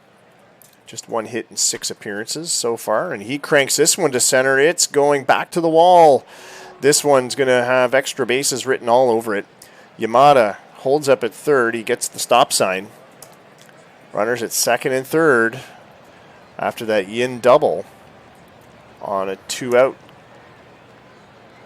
Mario Galindo, the batter. He's plunked and gives Strelioff a hard stare as he trots down to first. The bases are loaded for Brett Moss. Moss has a home run already in the series. Swings hard, and it's high up to right. Caught by Vasquez. And that is the end of the second for Nevada. Bottom of the second, California up. Francisco Arizona is the batter. 3-1 count. Pratt sends it in there. It's grounded to second. Purdy with a nifty throw to first, and that's 1 out, retired. Yeah, but bases loaded is never a good thing. Bruce Skinner is at the plate. He's hitting .375 through the series. He's had some success against Nevada. Not surprising, as California's leading the series 2-0. But he grounds this one to short. Sanchez with an easy throw to first.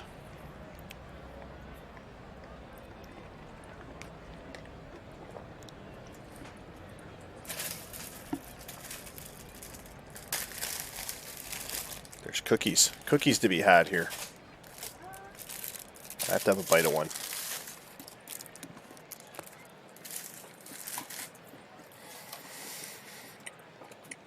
With 2 out, Jason Moultrup up to the plate. Full count. Pratt winds up. And Moultrup singles to right center. George Henry cuts it off. And gets it in quickly, but Moultrie with a single. And here's Camden Budgel, the left-handed batting DH, batting ninth tonight. Sizzles one into left field. So back-to-back hits for California. And they have 2 on with 2 out. 0-2 count to Gabriel Souza. Low for strikeout, though. And that's going to end the inning. Wow, I thought that was too low, but it was in the zone. And Souza strikes out to strand 2 base runners. Top of the third. Oh, I should check the out-of-town scoreboard. I missed it in the second. Toronto, New York, tied up at 0-0. It's the bottom of the third. Ryan Rich on the mound for the Dragons. And it was Keely Sewell on the mound for Toronto, who's struggled this year. Chicago leading Montreal 3-1. That is an elimination game as well. Dennis Guppy has homered. Oscar Camarena on the mound for Chicago. Price Sims at the plate with no out and a runner at second in the bottom of the second inning. Miami, Washington is tied up at 0-0. They're going into the third.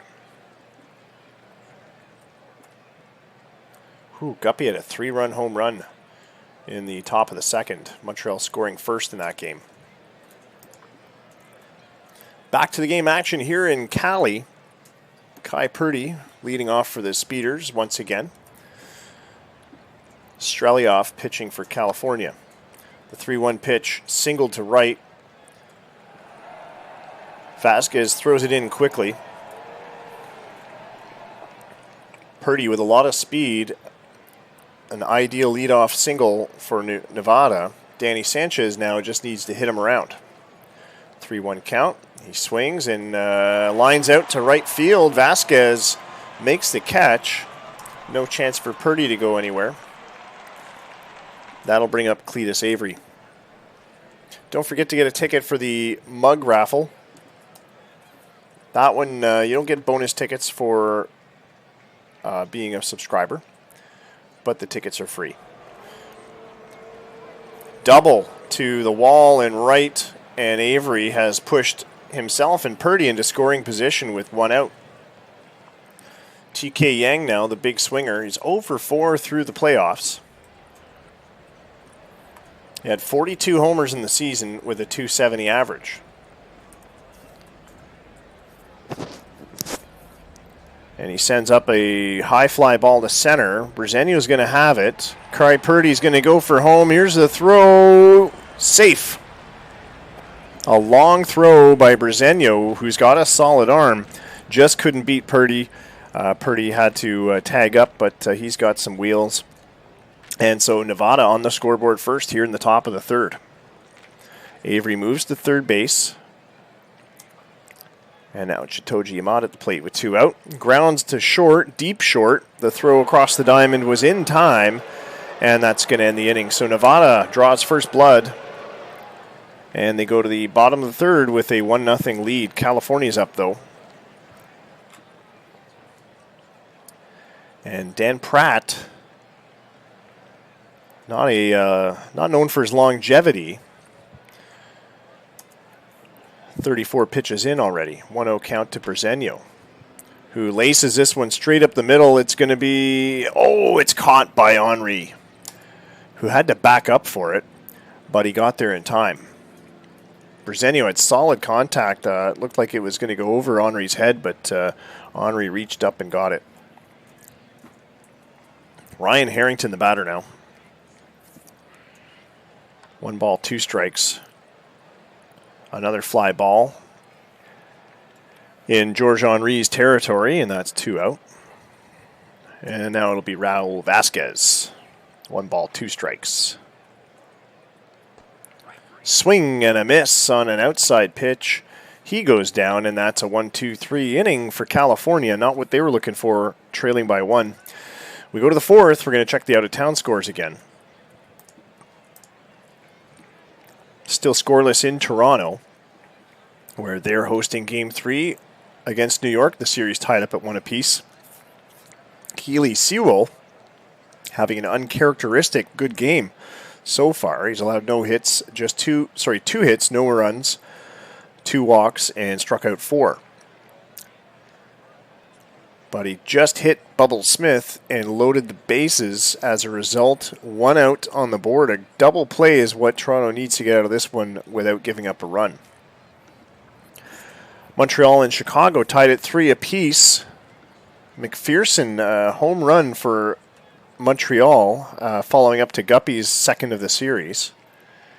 It was a 2-run shot for Earl McPherson. And Washington on the scoreboard against Miami, 2-0. Ed Alvarez with a 2-run shot. Back to the game action here in California. And I really don't want Washington to win, just because effectively they're an AI team now, as I've mentioned a few times. So I'd rather see Miami go forward. They're defending Metro League champions as well. So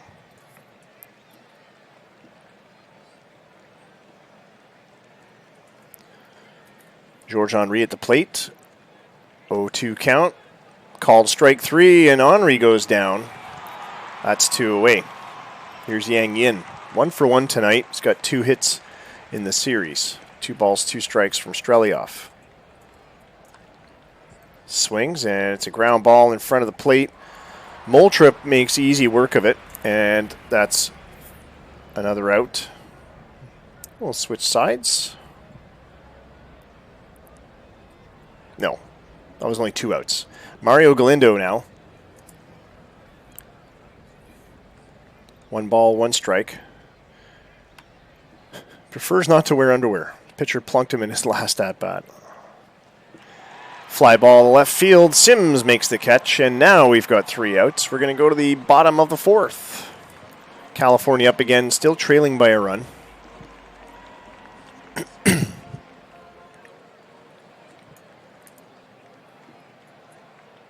One ball, 2 strikes to Sims.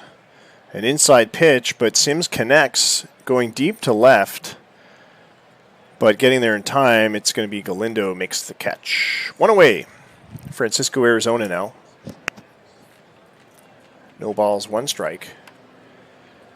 A grounder to short. Sanchez has no throw, and Arizona is safe at first with an infield single. 4th hit of the game for California. Bruce Skinner now. 1 out, 1 on. Hard hit, but right to the second baseman, Purdy, who's got a chance to turn 2, and he does. Purdy pulls the trigger on a double play, Sanchez to Avery, and the score remains 1-0 for Nevada as the Speeders come up again to lead off the 5th. Brett Moss is the batter. He's got a pair of hits, including a home run in the postseason. And he goes deep to right center here, but Vasquez is going to have plenty of room to maneuver. Calls off Bresenio, makes the catch. 1 out. Kai Purdy now as we return to the top of the Speeders' batting order. 2 strikes on him. Swings, and it's a ground ball in the dirt to Harrington at short. Harrington makes the play, and there's 2 away. Danny Sanchez now, 0 for 2 tonight. Just 1 hit in the postseason. And really, the Speeders need their big bats to come up with more hits if they have a hope of getting back into this one. But he grounds out there, and it's a 1-2-3 inning for Nevada. California up again.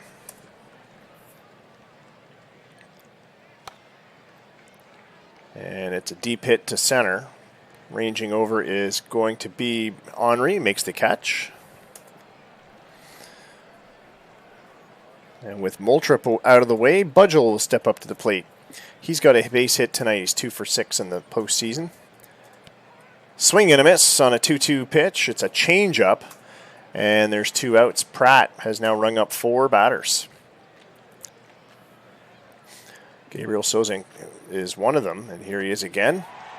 But he draws a walk. First base on balls given up by Pratt tonight.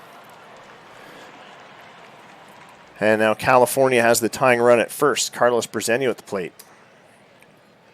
Full count, 2 out. Runner in motion, a ground ball to short. They're going to go to first with it, and that's going to retire Berzenio for out number 3. So the score remains 1-0 after 5. We're going to the top of the 6th. We'll check the scoreboards for the other 3 games. Toronto in the lead at home, 3-2. They've taken the edge. What was the last scoring play? Brian Dugan with a 2-run home run. John Rambo has singled and Guppy has scored. It is now 6-3 for Chicago. Montreal, facing elimination, is trailing by 3 runs. They are up in the 4th with 1 out and a batter on. Washington leading Miami 3-0 in the bottom of the 5th. Dennis Guppy has quite a night tonight. A double, a home run, 5 RBIs. He's 2 for 2 at the plate. Cletus Avery will start the Nevada Speeders off for the 6th. Full count pitch from Randy Strelioff. Walks him. Sinker misses low for ball 4. TK Yang is the next batter. 1-0 count. Sent to right, deep right. It's high. But it's not going to make the track. An easy catch for Vasquez. No chance for Avery to tag up.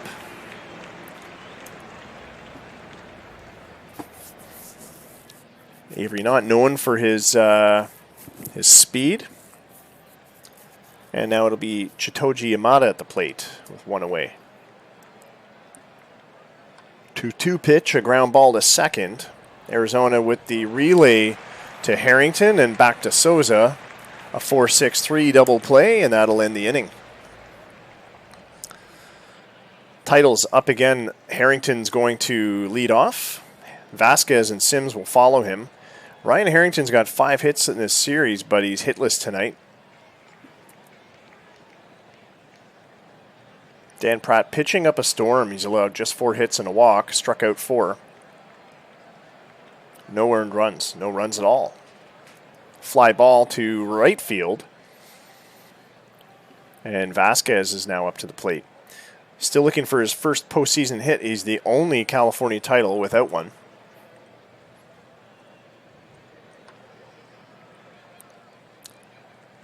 And this one's into shallow right center, caught by the second baseman, Kai Purdy. Had to move way back onto the grass for that one. But he made the catch, and that's 2 outs now. Carl Sims Jr., 3 for 7 in the series, with a home run and 3 RBIs. Hitless tonight. 0-1 pitch.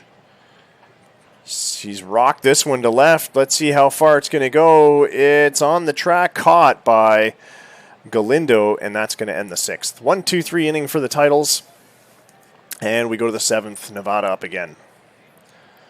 Chicago still in the lead in Montreal, looking to erase Montreal's postseason opportunities. Montreal had a great run through the regular season, but it's a short series to open the playoffs. Best of 5, and if you don't win 3, you're done. You got to win one of those first 3, or you're out. Georges Henry up to the plate. 1-0 count. Strelioff fires it in there. A sinker. Henry connects. It's back to the wall in center field, caught by Carlos Berzenio for 1 away. Here's Yang Yin. Oh, I got to trim my nails. Cracking. They're crack-a-lacking. Yang Yin at the plate. Ground ball to second. Yin is erased at first. And here's Mario Galindo. Don't forget to get your raffle ticket. We should be getting close to the end of the raffle timing. Single to left field for Mario Galindo. Sims plays it back in. Yes, betting has been closed on the win-loss. I think the raffle's still going for another couple of minutes.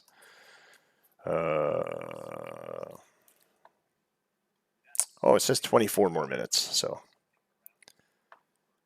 but you know what? Everyone that's watching has already got a ticket, so I'm going to pick a winner.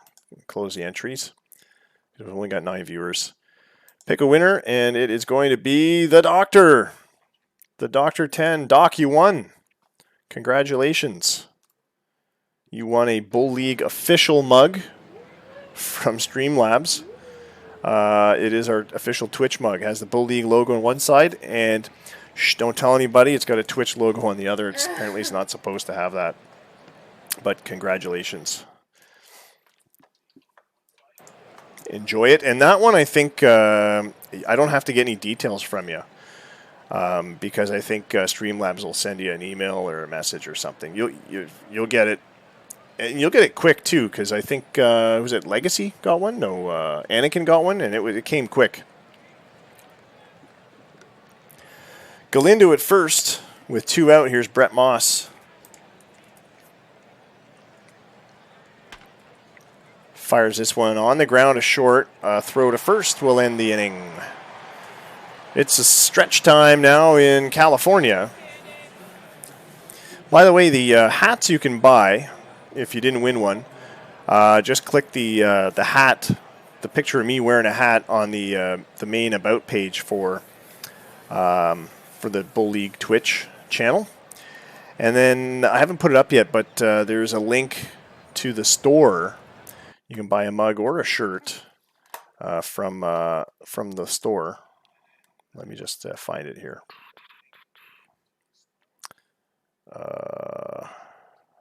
The merchandise store that Streamlabs has helpfully put up. Copy the link address and throw it in the. I should have a command for this, but anyway, you can go to the link, the merchandise store, and look at what we have there. We've only got 2 things in there, but hopefully we'll be adding some more neat stuff.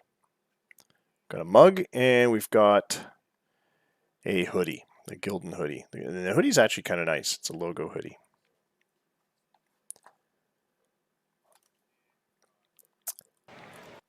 Back to the game action here, and Dustin says that New York has taken the lead. Indeed, they have, going into the 7th with a 4-3 lead.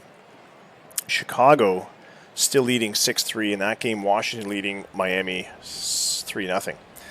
Francisco, Arizona, first up against Nevada here in the 7th against Dan Pratt, and he lines one to left. It's another base hit for California. His second of the night. Bruce Skinner, the next batter up. 3 for 10 in the postseason. He's looking for his first hit tonight. And he's hammered it. That's a base hit to right. Arizona's going to hold up at second, but back-to-back base hits off of Dan Pratt, and I'm wondering if we're going to see much more of Pratt with two base runners on. Now, Nevada still has the lead, but it's a tenuous 1-0 lead. Jason Moultrup at the plate. 0-2, and he goes down on a cutter. Swinging out of the zone, 1 out. Well, he's in the zone, but he just missed. Camden Budgel now. 1 for 2 at the plate tonight. He swings and misses. That one was at a changeup, and Dan Pratt's decided to fire it up a notch with base runners on, and he is a decent pitcher at holding those runners. He's got great control. Jeff Burton now. 1 ball, no strikes. Pinch hitting. He sends this one to right. And Yin's going to track it down for out number 3, and California strands 2. They're still scoreless, trailing Nevada by 1, and the Speeders are up again. We could see some late inning magic here. Nice. Already you found that out. That's great. I've never won anything from a streamer using Streamlabs, so I have no idea how it works on your end. All I know is how to set it up and press the buttons on my end. So that's good. And I don't see any of the communication or anything. I just buy the mug. So enjoy it when it comes. Make sure you drink your favorite beverage out of it. Kai Purdy leading off the 8th. We should check the out-of-town scores, though. It's an even-numbered inning. And, boy, some close ones here. 6-3 still in Montreal. Chicago has managed to keep Montreal scoreless for the last couple innings. But the Metro's running out of time here. And New York has taken a lead, as mentioned. Let's see, a solo shot by Brian Dugan right after Ken Matundu reached on an error and Flores scored. So that's 5-3 now. Dugan has 2 home runs this game. Just in this game, Brian Dugan. Oh, Stone has a home run for Toronto. Shannon Stone. He's not a starter, so I'm not sure if he was a sub or what happened there. I can't remember what I did with my depth chart. But anyway, 5-3 is the score for the Dragons. Washington still leading Miami 3-0. That series is tied at 1 apiece. Yeah, Dugan, quite the player, that Dugan. Ground ball to third for Kai Purdy. Can't beat the throw, and Purdy is out. Not many can. And here's Danny Sanchez now. 3-2 pitch. Straight up the middle, past Strelioff, and charging in is Harrington, makes the throw to first to get Sanchez. And I feel like Sanchez's best days are behind him.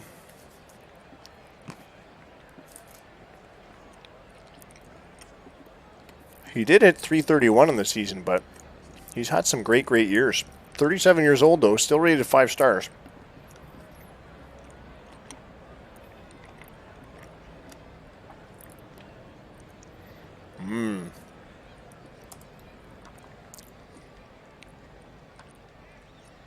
And it's a liner up the middle. Diving for it is Berzenio, who makes the catch, and it's a 3-up, 3-down inning for Nevada, who still lead 1-0 as we go to the bottom of the 8th.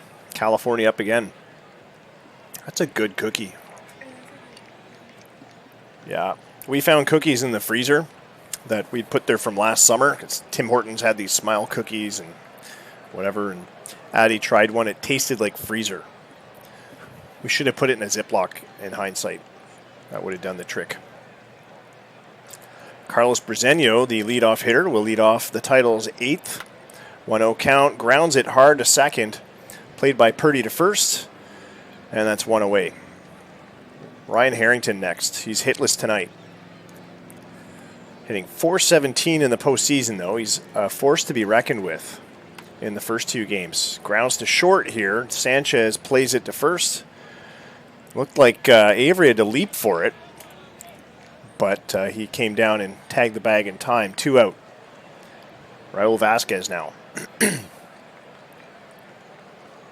Full count. The payoff pitch. And it skips into left field, rolls back to the wall. It's going to be extra bases for Vasquez. His first hit of the postseason is a double to left field, played back in by Galindo. So he finally breaks that to 0. And is on the base paths. Here's Carl Sims Jr.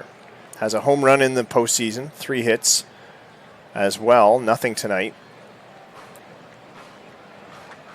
Tying run at second. And a diving catch in center field by George Henry to rob Sims of what could have been an extra base RBI hit. But we finished the 8th. Nevada still in the lead, 1-0. And now it's the top of the 9th. New York up 6-3 now on Toronto. And Chicago still up 6-3 on Montreal. It's been that way for a while. Miami's on the scoreboard. They've now tied Washington 3 apiece. So some exciting stuff happening in the other 3 games.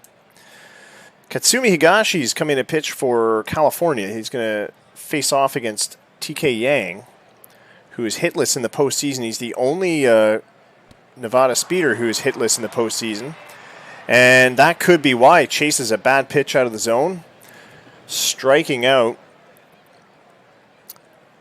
You really need your cleanup hitters to produce, connect and get home runs, and not strike out at everything they see if you're planning to go far in the postseason. Speeders put up Chitoji Yamada. He strikes out on a called strike 3, a curveball from Higashi. And now it's going to be George Henry, who's got 1 hit in the postseason. It's a home run. That's his only hit. He's 0 for 3 tonight. 1-0 count. Higashi winds up. And it's a liner to right field. Henry picks up his second base hit of the postseason to extend this inning a little bit longer. Speeders, of course, looking for some insurance, but they're just not getting hits out of their usual producers. California neutralizing their their offense, and they do it again. Yang Yin goes down on strikes, stranding Henry. California is 3 outs away from losing their first game of this series and forcing a game 4. Francisco Arizona is at the plate. Dan Pratt is going for the complete game shutout for Nevada. Miami's now up 5-3 on Washington. And I believe we have a final in that Chicago game. No, it's top of the 8th there. Francisco Arizona with a single to left. A line drive that dropped in front of Mario Galindo. And now Bruce Skinner will follow him to the plate. Tying run at first. Melvin Marquez comes in to pitch for Dan Pratt. And another one finds left field. Out of reach for Galindo. Had to chase it down. Runners at first and second. The infield's going to play the corners in for Jorge Garces, who's pinch hitting.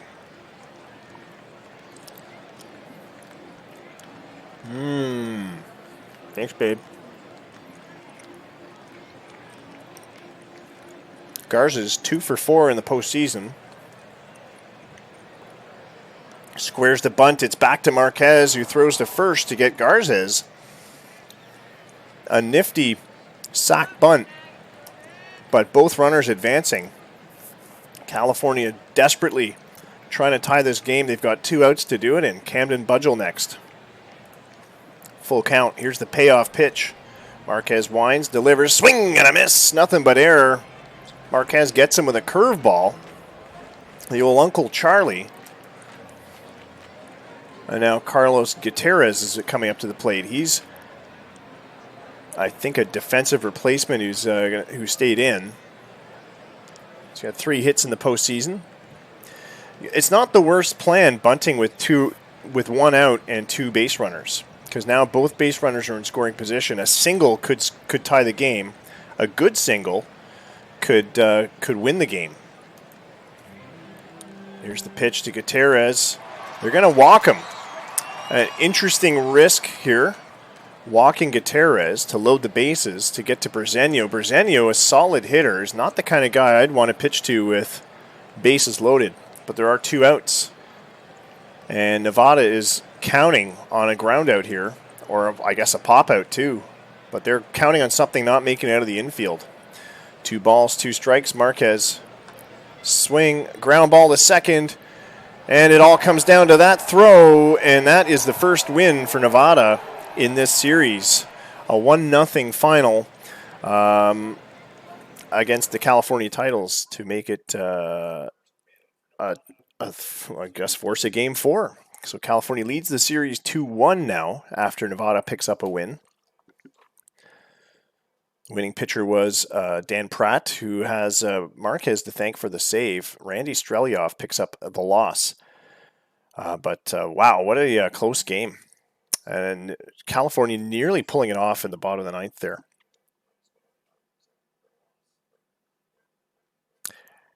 Shocked he even knew how. All right, so the away team, Nevada, wins this one. Let's get back to the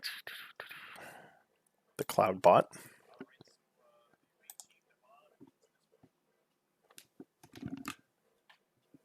Is that the fridge making that noise? Right, Oh my it's god. the fridge.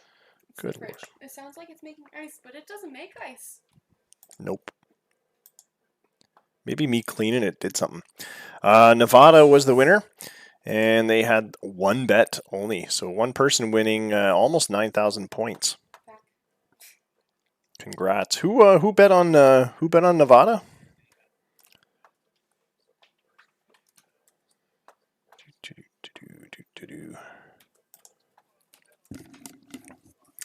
All right. Hattie's gambling. 37,000 points. That's pretty good.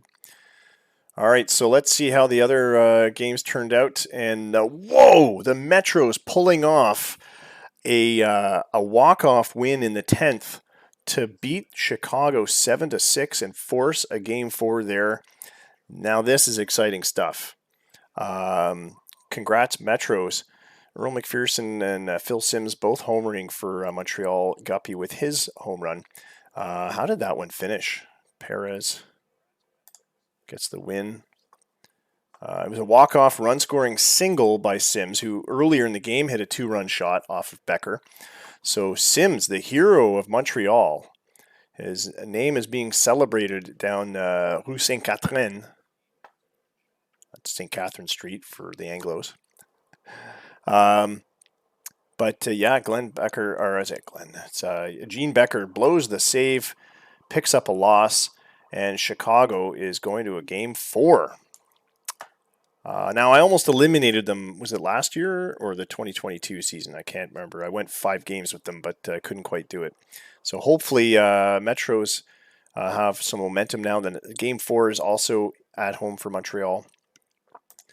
Sorry, Scott, but pretty much everyone wants to. I mean, it's been a fun run, right? But 4 championships is enough. Let's check the other scores. Dragons dump the Nomads 6-3, so New York leads that series 2-1. And 7-3 was the final. Storm over the Freedom. And then we just watched the Speeders beat the Tidals. So we've got every series now is an elimination series.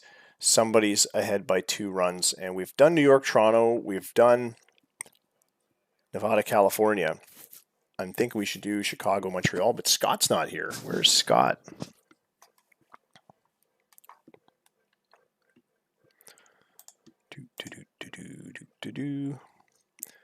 So if we don't if we don't get an elimination, if everybody ties their series, I am going to just quick sim game 5. It'll be a bit of a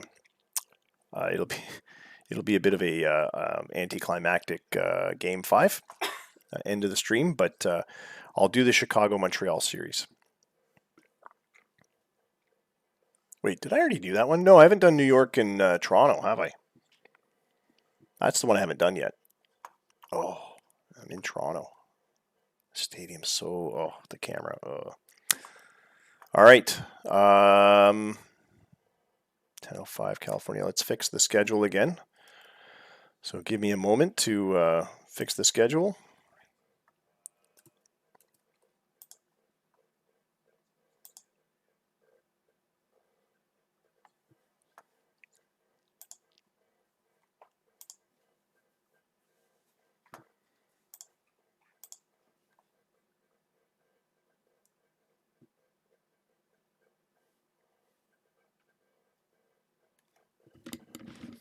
Fridge is making a very uncomfortable noise. Yeah. If it breaks, I don't know what I'm going to do. Besides sob. Well, I mean, the landlord will have to replace it. I know, but it's Austin. He's got to solve the problem. But it's Austin. That's how that works. I know, I understand how it works, but it's Austin. He's not even, I don't even Jesus, in this province. Do you think he left the province? I don't know. Oops, schedule. I'm looking for the schedule. I'm getting so distracted. There we go. 4:05 p.m. Scores. All right. Let's put the screen back up. Just watching the Twitch channel. It's a little bit delayed. All right. You want Kimbrough in. It says John Halfyard for game 4. Why? What have you done? You've got a 3-man rotation. Has Kimbrough pitched at all? He has not pitched at all. Why? What's going on here? Has he been tired or injured or something?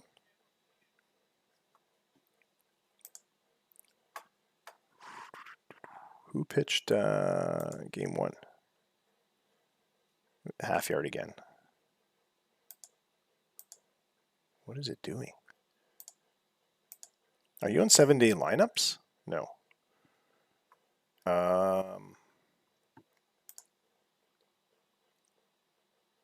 Yeah, I don't know how we're at Halfyard. Started house last game too. Halfyard's a bum. Did he play for Ohio? Is that how you know? Yes. Went 7-7. in 2022. That's funny. All right. Well, if you want me to do that change, I can do that change for you. I will do that for you because that's the kind of guy I am.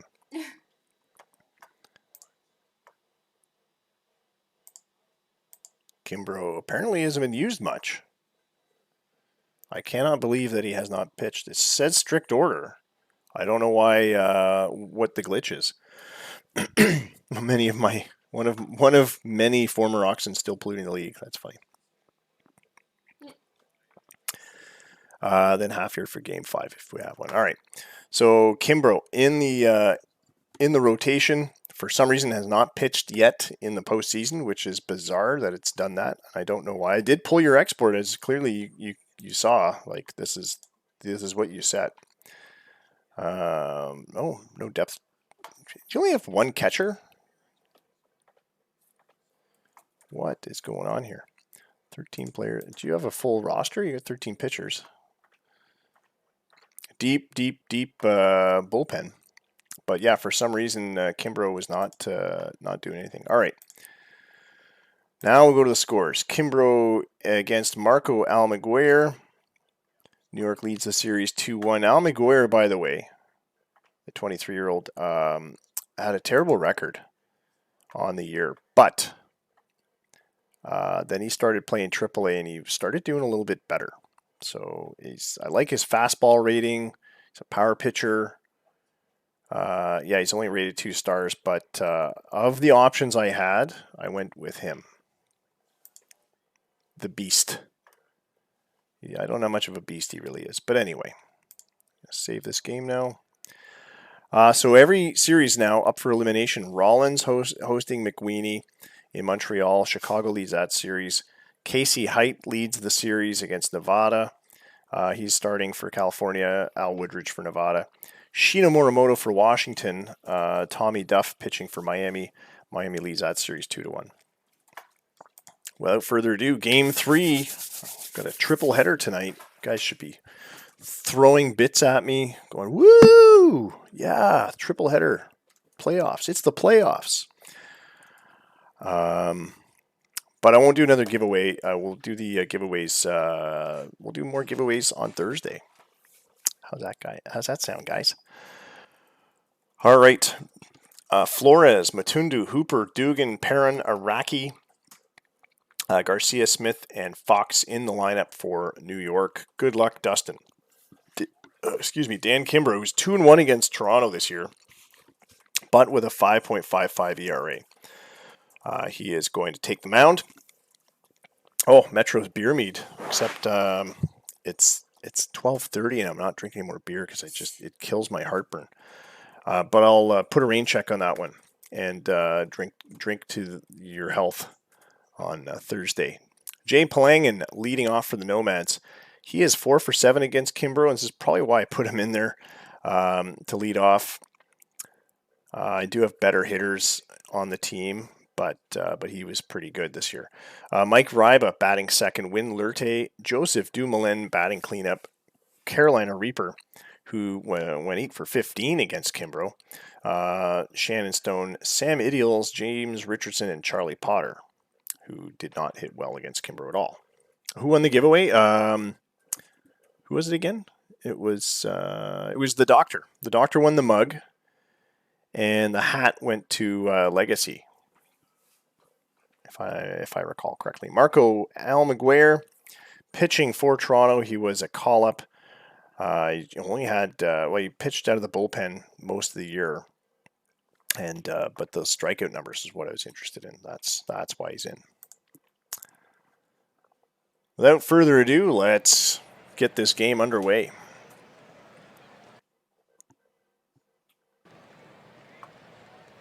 Oh yeah, camera view. I gotta fix the camera views again. I gotta make more camera views. That's what I gotta do.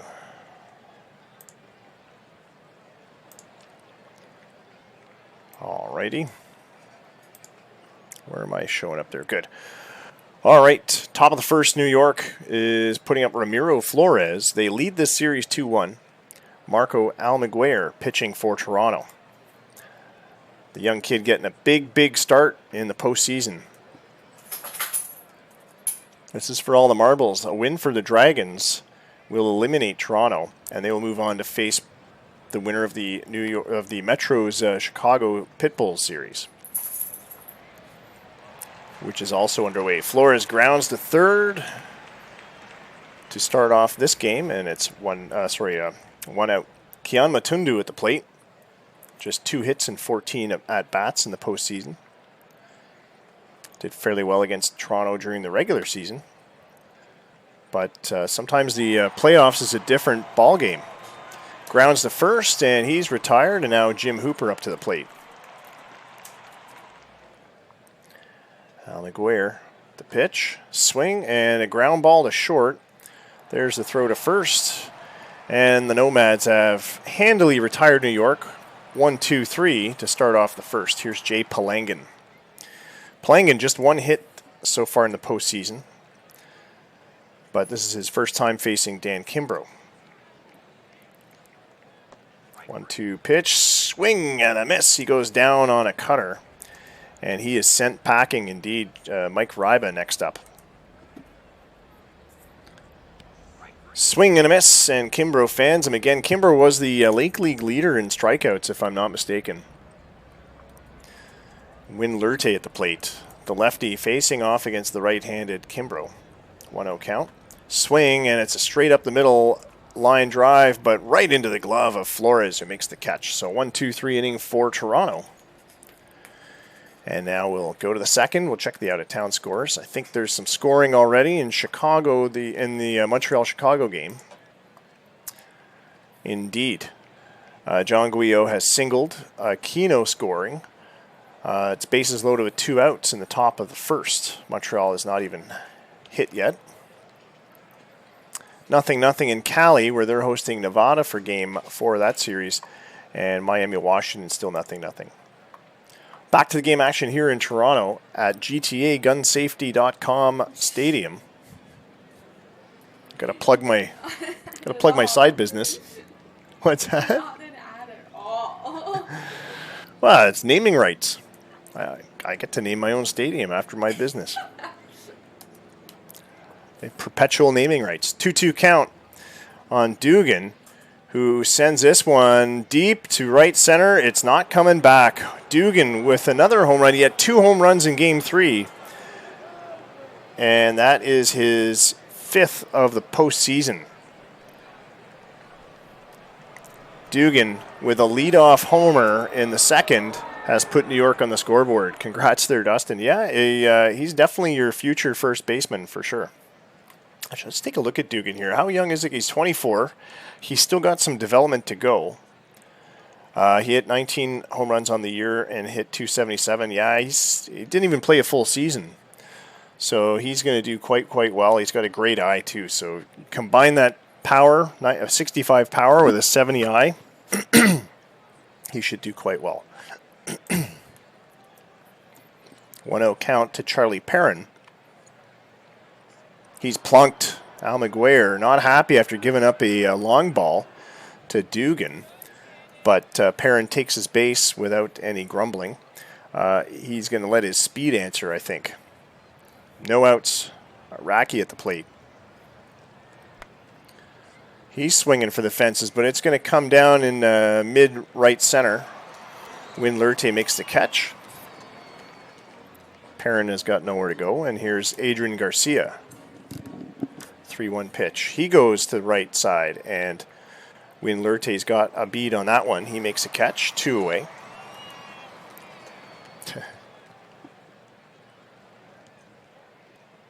Bubble Smith now. 0-2 count. On the ground to second. An easy play for Palangan, showing his defensive chops if he's not able to show his offensive ones. And now it's the bottom of the second. Toronto trailing by a run. Dumoulin up to the plate.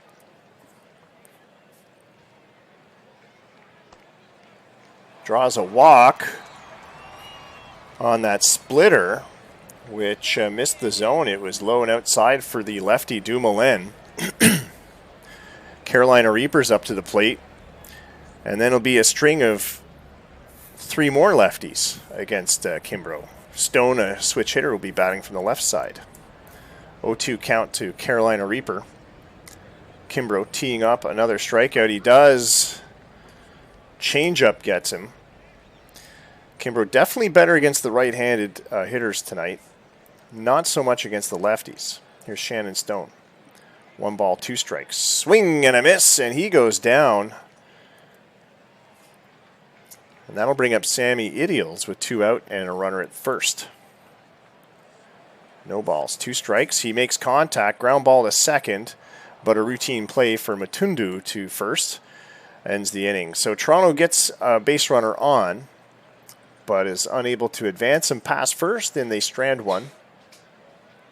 Ernie Fox will lead off the Dragons' 3rd inning. Oh, we've got the measuring tape out. What are we measuring? Dog crates. A line to left for Fox, and he is aboard with a base hit. Ramiro Flores, he hit that one high in the zone too. Ramiro Flores at the plate. 1-1 pitch from Al McGuire, who gives up another single or maybe even an extra base hit. Yeah, Flores rounding first, comes into second. Fox holds up at third. And now Toronto is getting very nervous with Al McGuire on the mound. Back-to-back hits, no outs. The infield's going to play in. Outfield shallow for Kian Matundu. Has no home runs. None on the season, too, I don't think. Oh, no, I'm mistaken. He had 4 this year. 1 last year. None with Miami. But runners at second and third. Ground ball up the middle. This is going to have runs coming in. Matundu with an RBI single to straightaway center. Out of reach past Sammy Idials. And now it's 2-0 for New York. Jim Hooper at the plate. 1-1 is the count. He lines one to left center, and that one's going to darn near clear the bases. Flores comes in. Matundu, he's going to make a go of it. No, he's holding up at third. But Jim Hooper, with an RBI double, has made it 3-0? Yeah, 3-0 for New York. Al McGuire getting lit up. Infield's back in again. Still no outs on the board, by the way. Brian Dugan homered his first time around. He's back up to the plate. Full count. Here's the payoff pitch. Misses for ball 4, and Al McGuire has loaded the bases. That's his first walk tonight, but it comes at an inopportune time. Charlie Perrin protecting Dugan. Got a little bit of pop in his bat. A liner to right. It's going to roll into foul territory, but it dropped in fair. Matundu scores. Hooper scores. Al McGuire is blowing a tire, and it can't get much worse. 2-run double for Perrin has made it 5-0. John Balcom comes in to rescue the day. It may be 5 runs too late. Ryusaku Araki is the next batter up. He's 0-1 on the day. Just 1 hit in the postseason. 2 balls, 2 strikes. Toronto's got a lot of ground to make up. It's still early, but you never want to be behind 5 runs this early. Strikes out Araki to put 1 out on the board. Here's Adrian Garcia. 2 balls, no strikes. Ground ball to third. They're going to go all the way to first with it. And Garcia's out. Brian Dugan retreating to third. He didn't want to risk trying to get home. He's not fast enough. Bubble Smith at the plate. A liner to left. It's going to drop in and bring another run in. Maybe even 2. Yeah, bases clearing single. For Bubble Smith has just made it 7-0. New York is itching to put Toronto away and end their postseason hopes early, again in the first round. Ernie Fox had a hit his last time around, 2-2 pitch. If New York wins, they deserve it, that's for sure. They've certainly made a name for themselves in the end of the regular season. going from fourth or third place team all the way to finishing the season in first. Toronto's up now after a line out by Fox. James Richardson will lead off. It's his first at bat against New York. We haven't even got through the Nomads order once, and the Dragons are already on their third time now. Swing and a miss. Strike 3 to Richardson. That'll bring up Charlie Potter. The home fan's quite quiet now. He goes down on strikes. Kimbrough struck out 6. He is looking for some kind of postseason hardware here, maybe even series MVP. It's going to be hard to get when you only get one start. Jay Palangan. 0-2 count. He swings at air and he goes down. Striking out the side is Dan Kimbrough. And Toronto's chances are not looking too good here. They are trailing by 7 and they are unable to make contact. It's still a no-hitter. Kimbrough, by the way, had a no-hitter during the regular season. But Toronto hitless after 3 innings. Top of the fourth, Ramiro Flores facing Balcom. He goes down and strikes. 1 out. Here's Kian Matundu. Puts it on the ground, a slow roller down the third baseline, but no chance for Reaper to make a throw. The speedy Matundu is at first base already with an infield hit. Well, you know, I would give him the MVP if he did that, but I don't know if the game will, because the game just looks at the game scores, I think. And especially the way like Dugan's been batting. Dugan will probably get it, actually. 5 home runs in this series. Jim Hooper. It may get more still. The series isn't done yet. A liner splits the D, seeing eye single to left for Hooper. Matundu gets moved to second. 1 out, 2 on. Brian Dugan back up to the plate. 5 home runs in the series, 1 of them tonight. 1 ball and 2 strikes, and he sends this one to center. It's going to drop in for a base hit and load the bases. Toronto scrambling. They are chasing balls all over the field. 10 hits given up by Toronto in the first 3 innings, 3 1/3 innings. Charlie Perrin back up to the plate. He's got a 2 RBI hit earlier today. Payoff pitch with 1 out. Balcom winds up. Swing and a miss. Perrin goes down on strikes. And Balcom has been certainly more solid, but he is running out of gas. He is not meant to go long innings. He's a very, very short inning guy, and he's already 40 pitches into his night. Here's Araki again. 1 ball, 1 strike. Big fly ball, towering fly ball to center field. Should be playable for Richardson. It is. And that's the inning. Dragons load the bases and don't score. The first inning since the first inning that they have not been able to score. They scored a run in the second and 6 in the third. So Balcom effective, but for how long? Mike Ryba will lead off the Nomads in the 4th. And we'll check the out-of-town scores. Actually, I'll check them right now because we're splitting the inning here. Chicago leading Montreal 3-0 in the top of the 4th. They're looking to rub out the Metros tonight as well. In Game 4, Nevada, California tied up at 1 apiece. It's the bottom of the 4th there. Washington leading Miami 6-2. They're looking to extend this series. They will not go down quietly, unfortunately, because, well, it's an AI team, and we'd rather see Miami advance, to be honest. As I've said a couple times, Mike Ryba facing off against Kimbrough. He makes contact. First hit of the game for Toronto as he lines one to left. It drops in front of Garcia. Breaks up the no-hitter for Kimbrough, but he is still very much in command of this game. Win Lurte now. 2 balls, no strikes. He sends one to right center. It's going back to the wall. Extra base hit. Ryba rounding second, comes to third. The throw's coming in. He's going to hold up at third base. And with no outs, Toronto has 2 runners aboard and a big swinger, Joseph Dumoulin, coming up to the plate. Some things finally happening for Toronto. Back-to-back hits. Here's a 1-ball, 2-strike count to Dumoulin. Swings and misses on a splitter. And he goes down.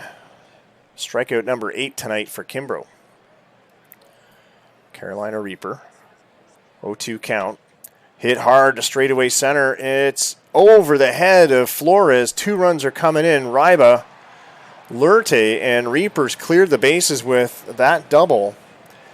And Toronto is on the scoreboard in the 4th, trailing by 5, but they're on the scoreboard. It's 7-2 now. Shannon Stone at the plate. Kimbrough's great, but he's not perfect. Check swing, it's a strikeout. No, it's a ball 4. Stone draws a walk. Second base on balls given up by Kimbrough tonight. 1 out, 2 on still. And Sam Idiel's at the plate, who only has 1 hit in the postseason so far. And this one's not going to be a hit. It's an easy floater to third base. Araki puts it away for 2 outs.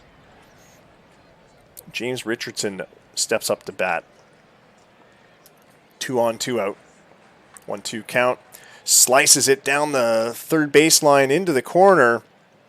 Chasing it all the way down there's Garcia. 2 more runs coming in for Toronto. Huge inning.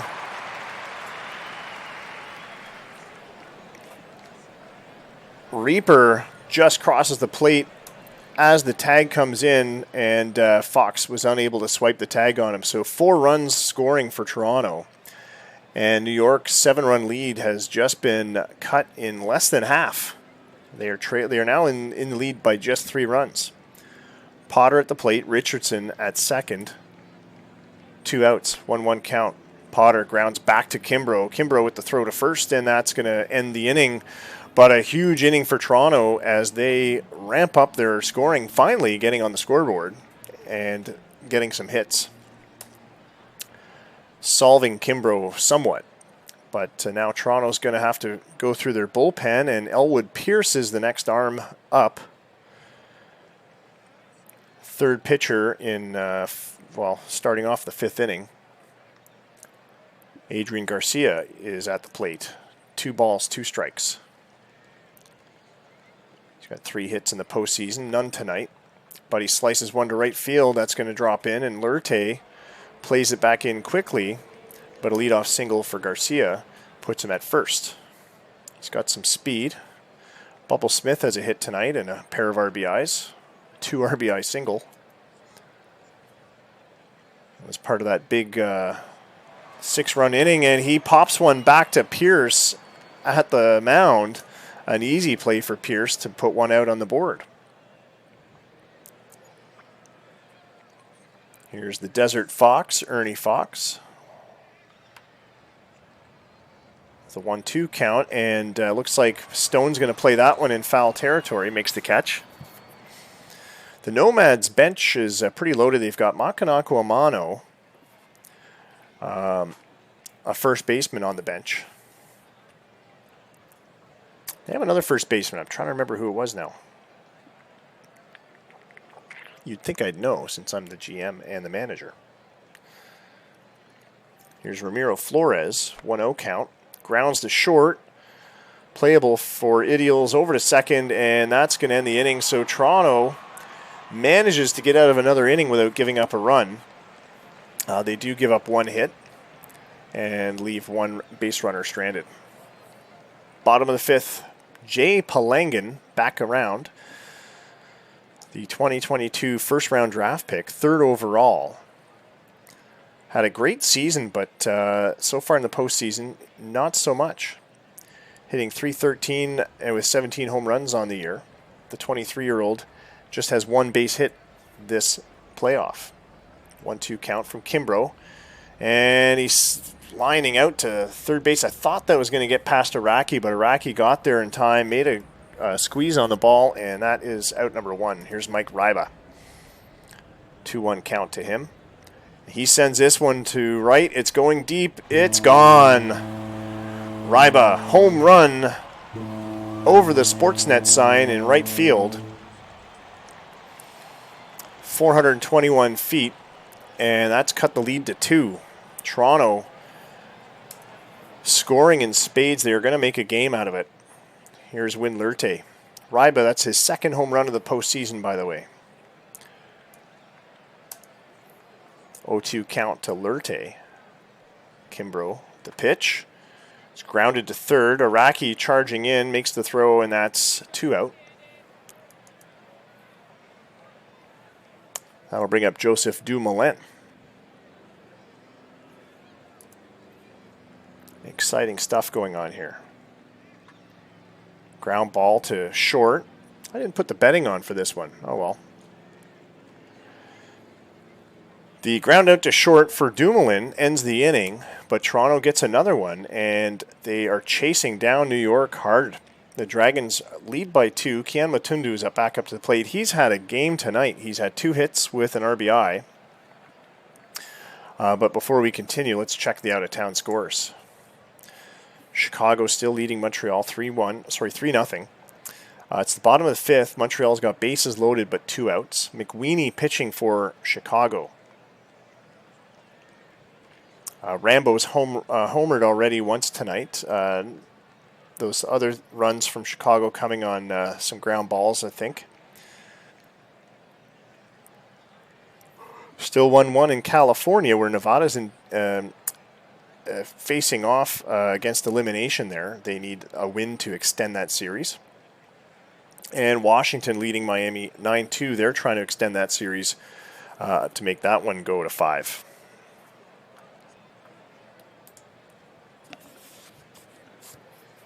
Kian Matundu is the batter. He'll face Elwood Pierce. 2-2 count. Here's the pitch. Matundu grounds the third. It's a hard shot, but Reaper has a play and makes the throw to first for 1 out.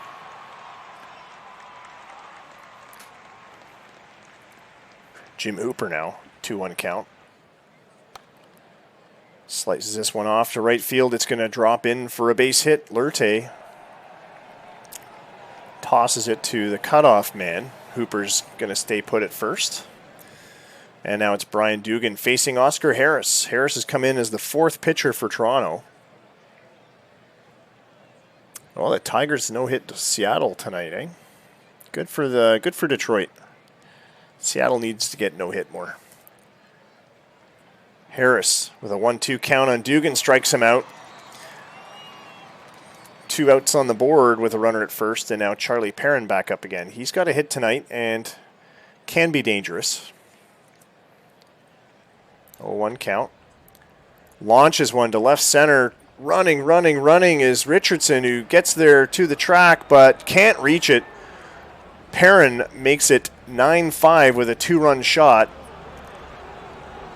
Toronto is sliding back down again, trailing by 4. Oscar Harris gives up a 2-run shot to Perrin. Let's see how long he lasts. Pierce was doing okay. Fly ball to second. Palangan puts it away, but the Dragons increase their lead to 4 runs again. It's 9-5 as we go to the bottom of the 6th. Carolina Reaper back up to the plate. He's looking for a hit to get things going. Kimbrough still pitching solidly. Ground ball to no man's land. Kimbrough off the mound to throw it. Not in time. Reaper makes the base, an infield single. Kimbrough was slow to get off the mound to play that one. Araki was too far away. So Reaper is not the fastest runner in the Nomads lineup by any stretch.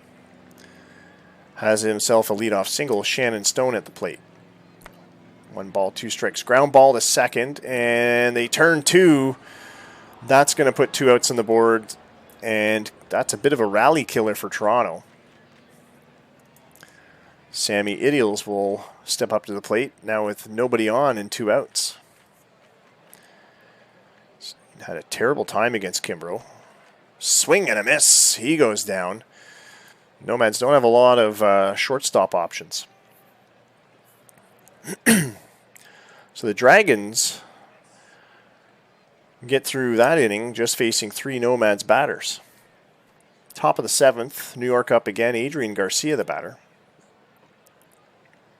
Oscar Harris still on the mound for Toronto. Big pop fly, center field. Charging in is going to be Richardson, who makes the catch. Richardson probably a little nervous now when he sees those deep drives to center.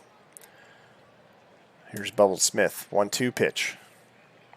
Smith's had a pretty good night at the plate, but he swings on an inside fastball, and he goes down.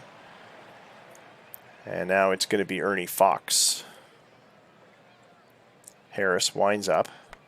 Fox with a liner to second, and Palangan plays it. It's a 1-2-3 inning. And it's 7th inning stretch time.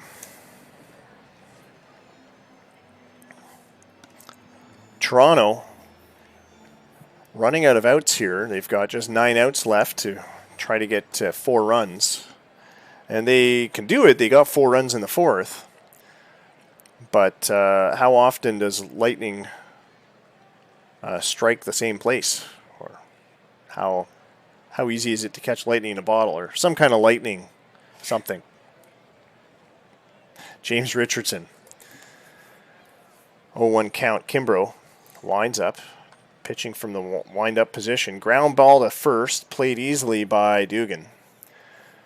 And Richardson is retired. Here's Charlie Potter.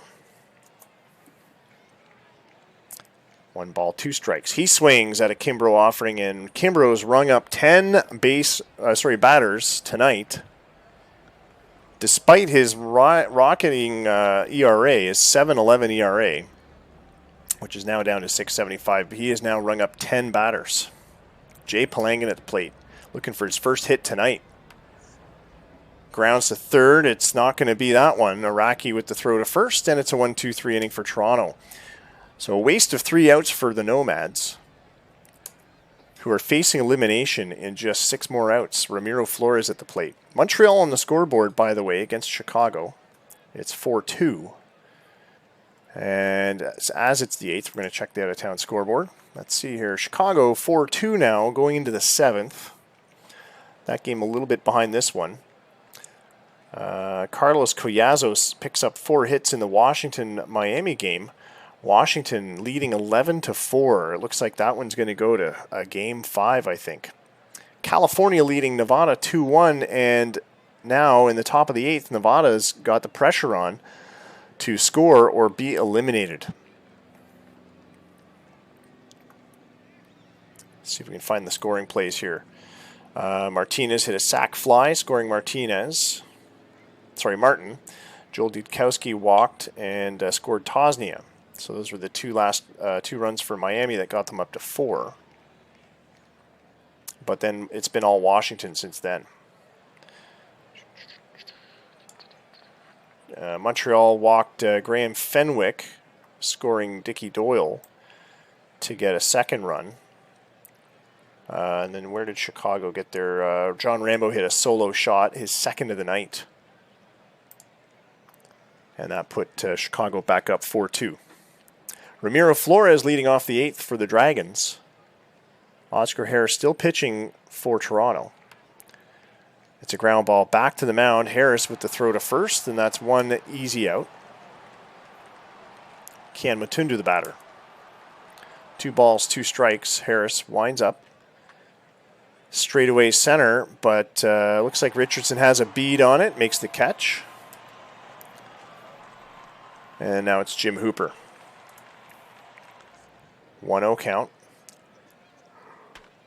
Hit hard on the ground to short. Ideals has it. Throws to first, and it's a 1-2-3 inning for the Dragons. Toronto with another chance at it. And it's the meat of the order. Mike Ryba is 2 for 3 tonight with a home run tonight. Will lead off against Kimbrough. He'll be followed by Lurte and Dumoulin. We may see some subs coming in here too. Ground ball to short. Can he leg it out? The throw in time, I think. No, Ryba with an infield single as he was safe at first on a bang-bang play. Bubble Smith, perhaps slow on the jump, had to charge in and get that slow roller. Ryba's safe at first.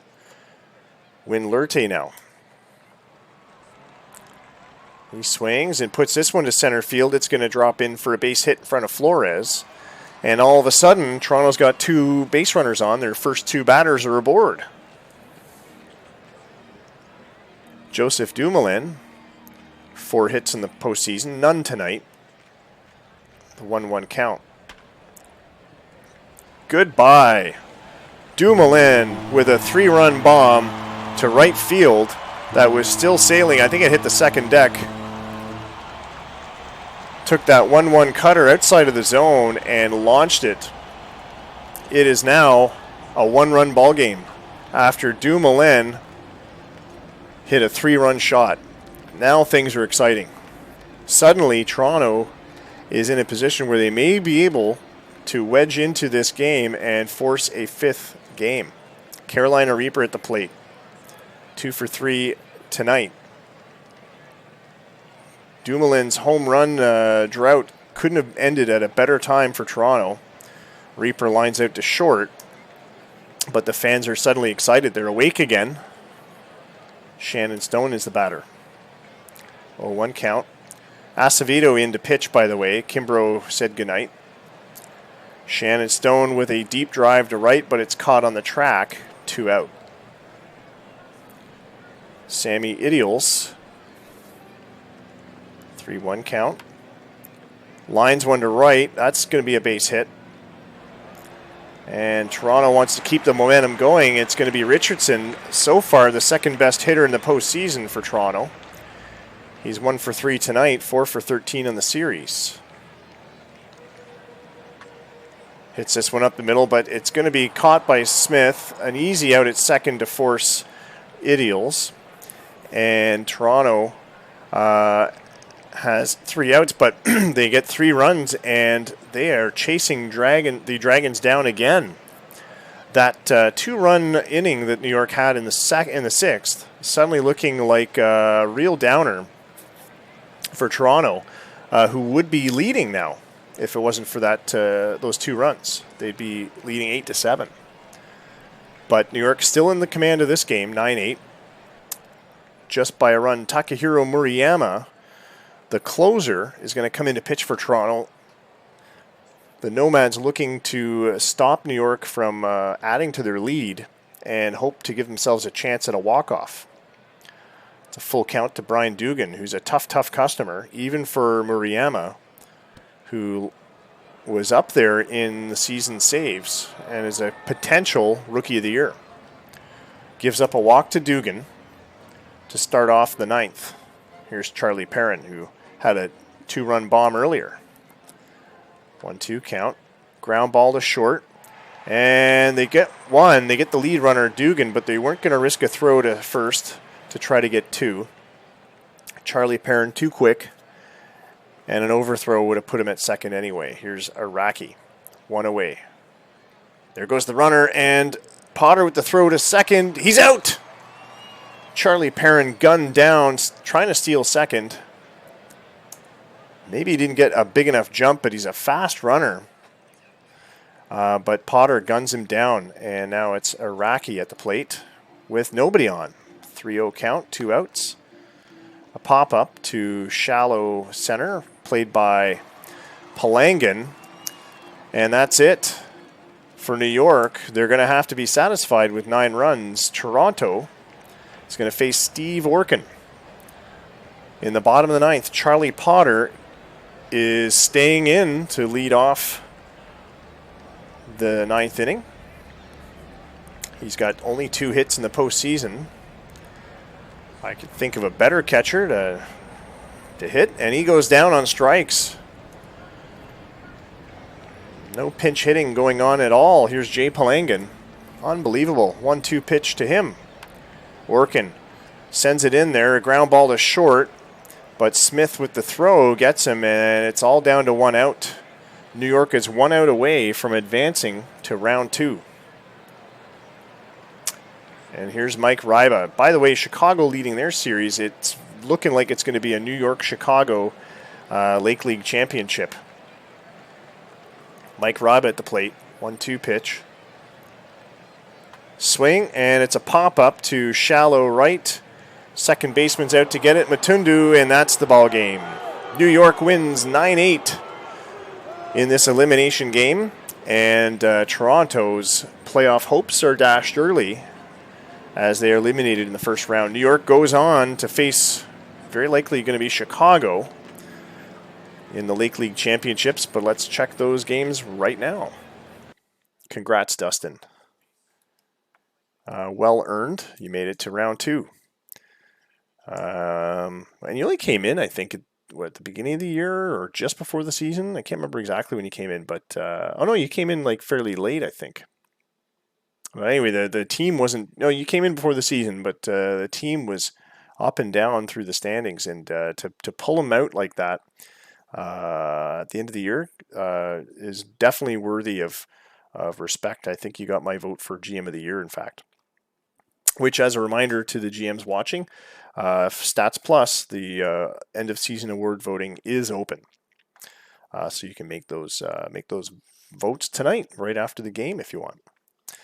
So Toronto's season is ended early. They're off to the golf course, and New York advances. Let's see, is it Chicago? It is. Chicago finishes their series with a 5-2 win over Montreal. Congrats to Luke and Montreal. Almost made it.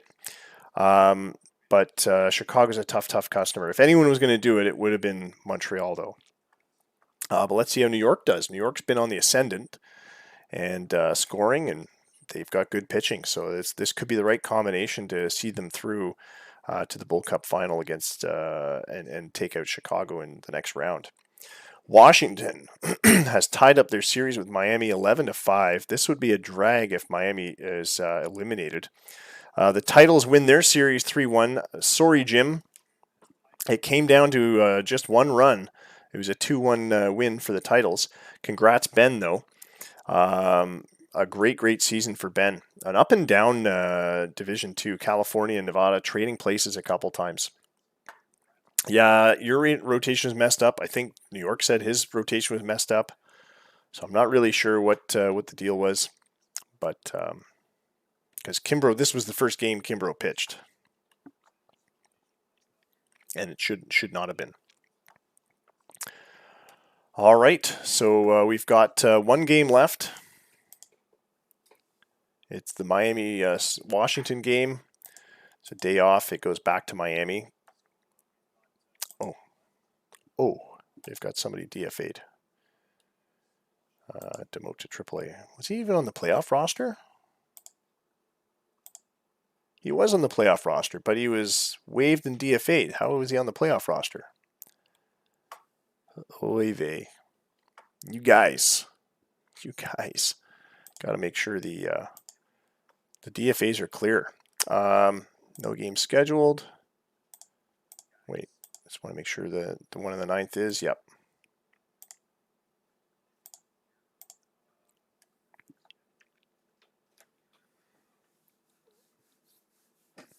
Miami trying to make a repeat appearance to the Metro League Championship Series. And they will face California. Either way, actually, Washington's never been. So yeah, if Miami makes it through, those two teams have both had championships and both have recently been defeated by the Chicago Pitbulls. So I think both teams are hoping for New York to prevail over the Pitbulls. Boston Brawlers have DFAs. Okay, it's the end of the season, guys. We got to get rid of these DFAs. There shouldn't be anybody in your designated for assignment. Watch it be me next, though. Do you want me to put him back on the playoff roster? Because he was designated for assignment. I'll do that for you, but you got to tell me who it was again, because I don't remember. And you do have an open slot. It was Rosario. Okay. Yeah, like I don't know why you waived him and designated for an assignment and then put him on the playoff roster. Because when you waive somebody,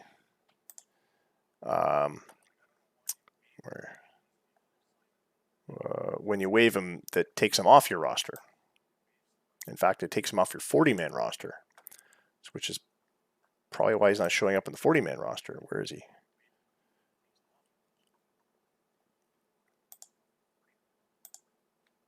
He's eligible because he qualified during the season. We'll put him back on there. All right, he's back on there. I guess I'll slot him into the depth chart for you. And your pitcher will be Jonathan Jones. Is that who you want? No, it's fine. I put him back on for you.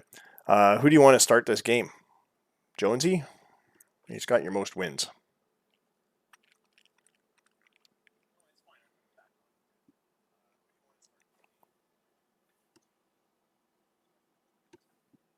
All right. We're going to roll it like this.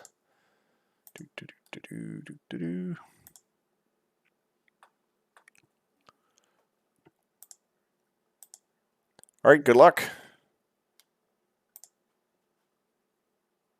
Oh, Washington pulls through a 3-2 win over Miami. That's a tough break.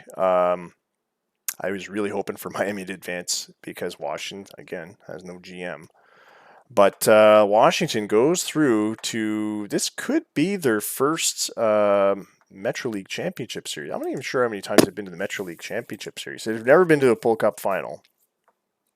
I don't know. I'd have to go and check all these seasons. I'm not really going to do it right now. But sorry, Legacy.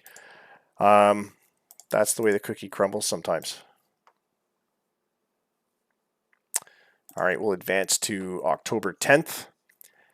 And we are through the first round of the playoffs.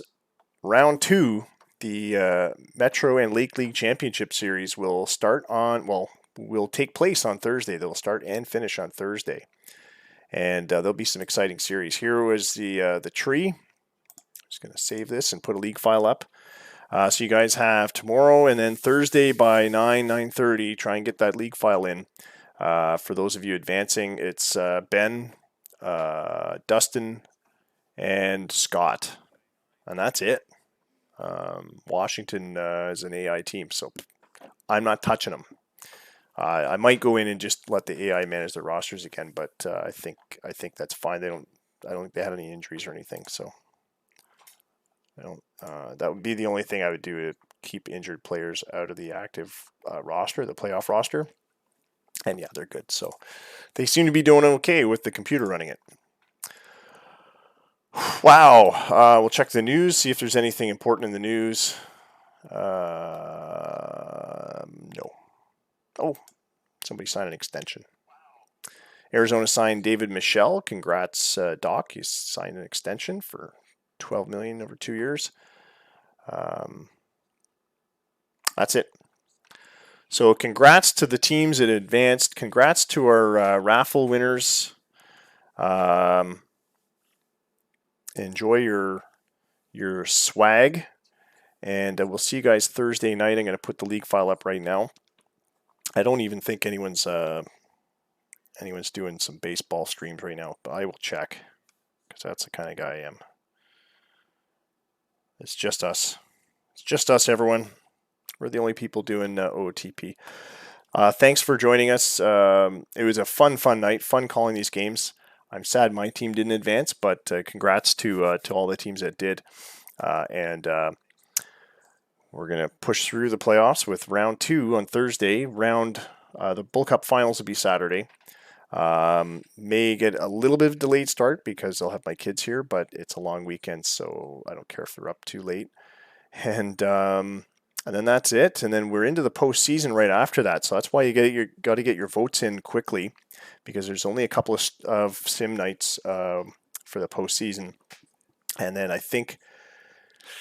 I don't know if I'm going to do it day 1 of the off season. Probably day 1 of the off season is the time to switch to 22, which means we got to get 22 quick. I thought we'd be closer to June or July, but my math was off. We're basically done before the end of May, done this season. So